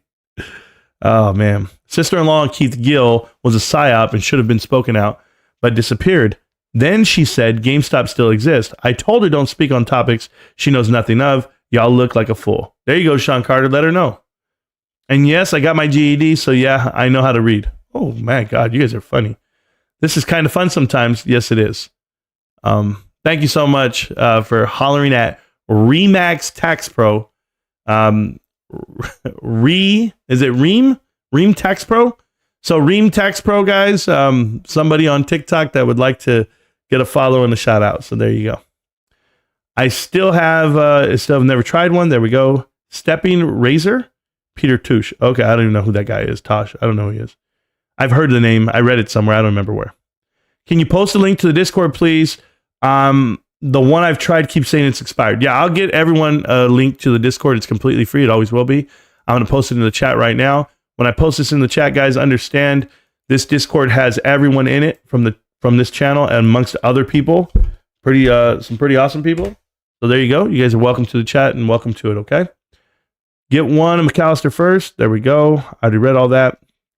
Reggae is good, Marantz. You should listen to some of the Yellow Man or Barrington Levy. They might chill you out. Nah, I'm good. I don't need it like that. I listen to Bob. That's about it, bro. Not bothered. There we go. In the Snake Den. Yeah, these commercials come out of nowhere, yo. Well, stop being cheap. What do you want me to do? I got to get paid too. I got to get paid for my time, and YouTube's got to get paid. It's a mutual relationship. That's all I can tell you. TikTok, they don't have commercials. Marantz, every time you mention Rico wearing socks and jumping into the pool, oh, you had to be there, girl. You had to be there. Rico's in there sipping on hot beers. That's all I can tell you. What Marantz is talking about is huge dicks. Yeah, the Dick's store, Dick's Sporting Goods, is a huge company. That's what I said. You guys took it out of context. We love you, Marantz. Thank you so much. I appreciate that, Austin. Thank you. I appreciate it. Yeah. And to the 900 likes we got over there on my second live stream right now of the night for TikTok. Thank you so much. Explain to me how you don't understand SPIC insurance without telling me. There you go. Wifey is real, bro. Yes, Amber, she is.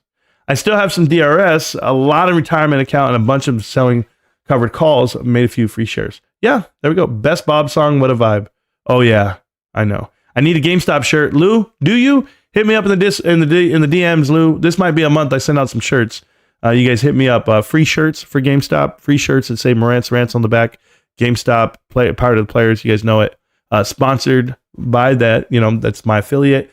Additionally, these t-shirts were sponsored by, I think it was Donko who sent me all the shirts. So don't you have to call every 2 weeks on your DRS shares? No, you don't have to, High Rider. I have 50 of them. I just leave them there. But I'm on DRS. I'm not against changing the name of the halftime. There we go. Why are DRS shares not protected or safe? Isn't computer share considered legitimate or safe? Just wondering. Sudo, go look at the Discord today. Go look at the Discord. Download Discord. Go check it out. We talked about it in the Discord. You think Bud Light could make a move? New marketing strategy going on. Rick the Freak, I'm not a big Bud Light guy. I saw private equity all within that company, so I'm not a fan. Additionally, when you make one poor marketing decision, it could cost you a lot. Something that you could never recover. The stock is one thing. Remember, there's two different things here. There's a stock and there's a company, and you have to know the difference. So, no thank you. For sure, UFC and Sean Gillis. I mean, that's you guys, man. If you guys think that people forget, they don't forget. I mean, Ruben drinks Bud Light like you wouldn't believe. But yeah.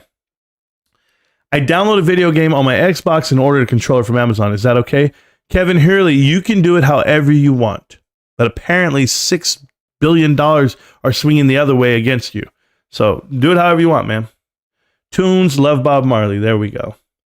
Photography. Your certificate is assigned a real number, and all the other shares in the market makers and brokers are IOUs. That's cute. Love me some Bob Marley. There you go. Damn right I'm real. 51 shares plus the 20 you have from the 5 pre-split. Derek J, you got that right, bro. Yeah. Where's PP Seeds? Who knows, Lou? The guy can't handle this. Hey, he couldn't do a show by himself if he wanted to. Gonna be a minute before you get this, but I'm pretty funny how many guys that were actually haters back in the day hated WRX, but now at least have the spine to admit they were wrong. Yeah, he's a good ass dude. He's cool, but I know how it works. I'm still an AMC bag holder. I never sold for Solidarity. Wow, man, that's too much for me. I'm just glad I have more GME in a small play. Thank you. Me too. I'm glad you do too, Derek J. But I'll never have AMC shares. I just could never. Unlike all you spineless chumps that just want to try and ride the fence. Oh, yeah, I can't. Because they're afraid to being right and wrong, Stacks, okay? So you got to understand the individuals right now that are in the Discord and or in the chat right now. And they've been here all night, guys. I promise you. And the way it works is they're afraid to be wrong. Because if they're wrong on GameStop, they're going to regret it the rest of their life. And if they're right on their assumption that GameStop's a terrible company and Ryan Cohen's terrible and it's going downhill, then they're going to be like, yeah, we got that right and everybody else got it wrong, or you guys don't know what you're talking about. No. I'd rather be the other. I'd rather be the one who didn't miss out on the investment of a lifetime, one that's going to just change your life. I'd rather be that person than the other guy who gets to say, you know what? Well, you got that wrong. Because it's not about what you lost versus what you made. It's about what you're not going to make. You'll see what I mean by that. I'll be here. There's no new stuff that they can do like looking forward. Yeah, we'll see. We'll see what it does. You'll see. As in new ideas. No, you guys don't understand. The new idea is being the right business model. A better footprint. Omni-channel. Right, we've talked about this. Same day delivery. Final delivery. You guys got to know. I tell my friends to order console and controllers, etc. from Amazon. GameStop is a hotbed for scurvy and COVID. Oh, that's what it is, Kevin. Thank you so much. I had no idea, Kevin. Computer share is just a ledger for shares held directly by the company. Haven't been to the movie since 2016. We went and saw it. Hey, bro, I got to bounce. Oh, no worries, bro. On duty tomorrow. I'll be looking for the next stream tomorrow. Yes. See you, fam, a.k.a. Sicko, and there you go, and Rocco. We have AMC here, so we will have to get them my money from the Bob Marley movie. Okay, Amber, you do however you want to do it. But I'm sure there's other movie theaters than AMC. I know people who are dedicated and they drive further away, or they wait till it comes out on video. Do people say stay there? They come out to streaming service. I'm going all in Peloton. Okay, guys, it's 8:30. I got to be up in a couple of hours. I work 4 a.m. and I got to be up by 2. I've been live for 3 hours after work, and I still haven't eaten dinner. I got to get going real soon. I'm way behind in the chat. I'm an hour behind in the chat. You can say all you want. We'll let the 10 Qs and 10K speak for us. There we go, DRS GME. I totally agree with that. It's okay to hate what you don't understand. Bashing something you don't understand only reveal your ignorance on the topic. Absolutely. That's why I don't like DRS. No, I'm joking. I'm trying to help you from losing all your money. Yeah, I'm trying to help you, Kevin. You're right.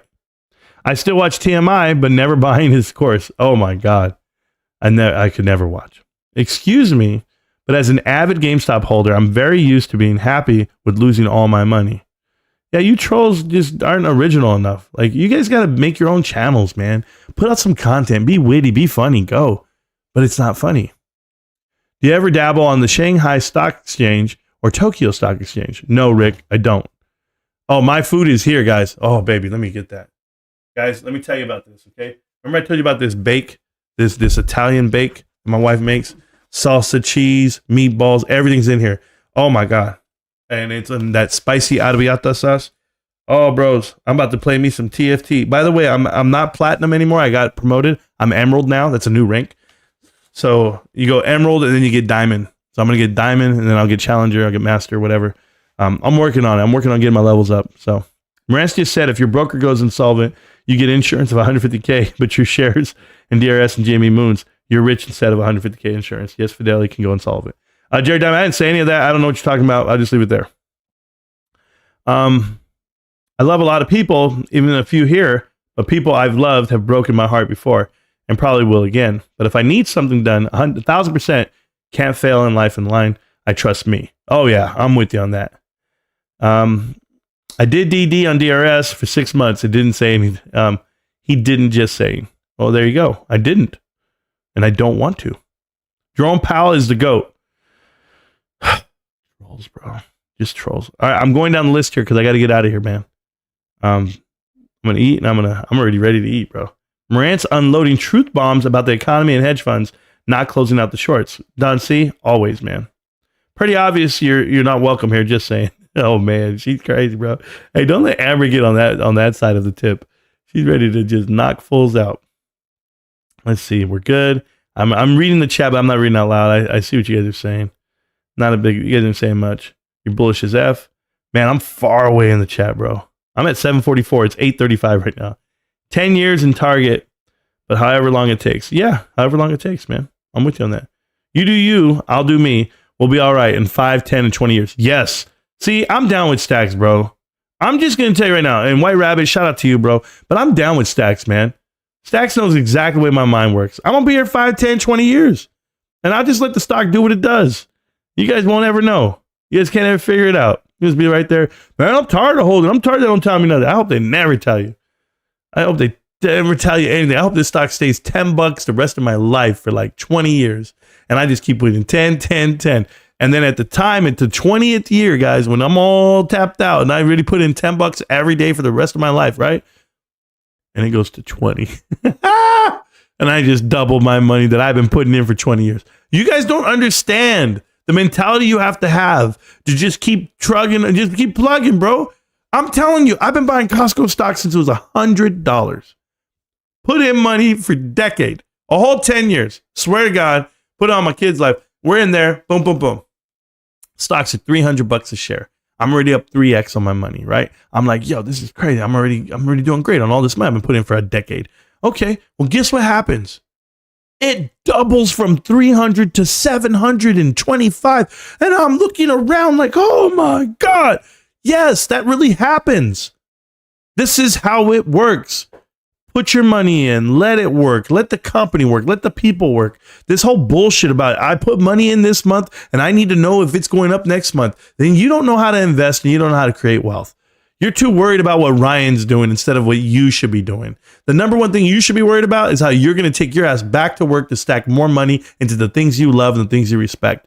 Go out there, have a good life, and just know somebody's working for that money. Whether it be you or not, someone's going to make it work.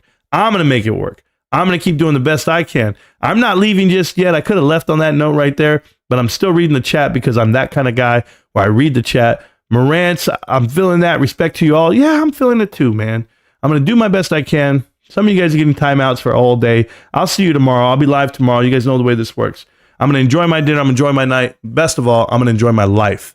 GameStop. Can't stop, won't stop GameStop. And I'm going to keep buying when everyone tells me I shouldn't. You know what it is. I'll see you around, millionaires. Peace. You know.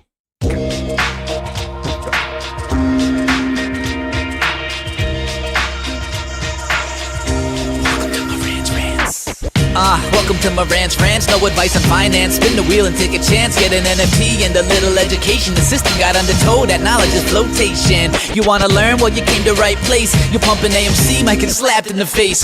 Get your due diligence, know who the villain is. Don't be a sheep when the shepherd's carnivorous. So come learn, laugh, and maybe you win big. And listen up, y'all, the wheel is not rigged. Everybody get a chance in the live chat. Kyoto spin wheel, you win just like that. Retail fight back and this retail winning. Y'all just wait, man, this is just the beginning. All fellow simians, GME group singing the truth. We just chillin', infinity pool swimming. So welcome to Marantz Rantz. A lot of knowledge but no advice on finance. Don't even need pants, you can tune in naked like Kenny the Mayo Man. Internet's most hated. Don't wanna lose your money, then it's time for you to listen. If you're ignorant, invest in AMC, a superstition. The stream about ready, they told us to don't dance. I do what I want. Welcome to Marantz Rantz. Welcome to Marantz Rantz. Welcome to Marantz Rantz. Welcome to Marantz Rantz. Welcome to Marantz Rantz. Welcome to Marantz Rantz.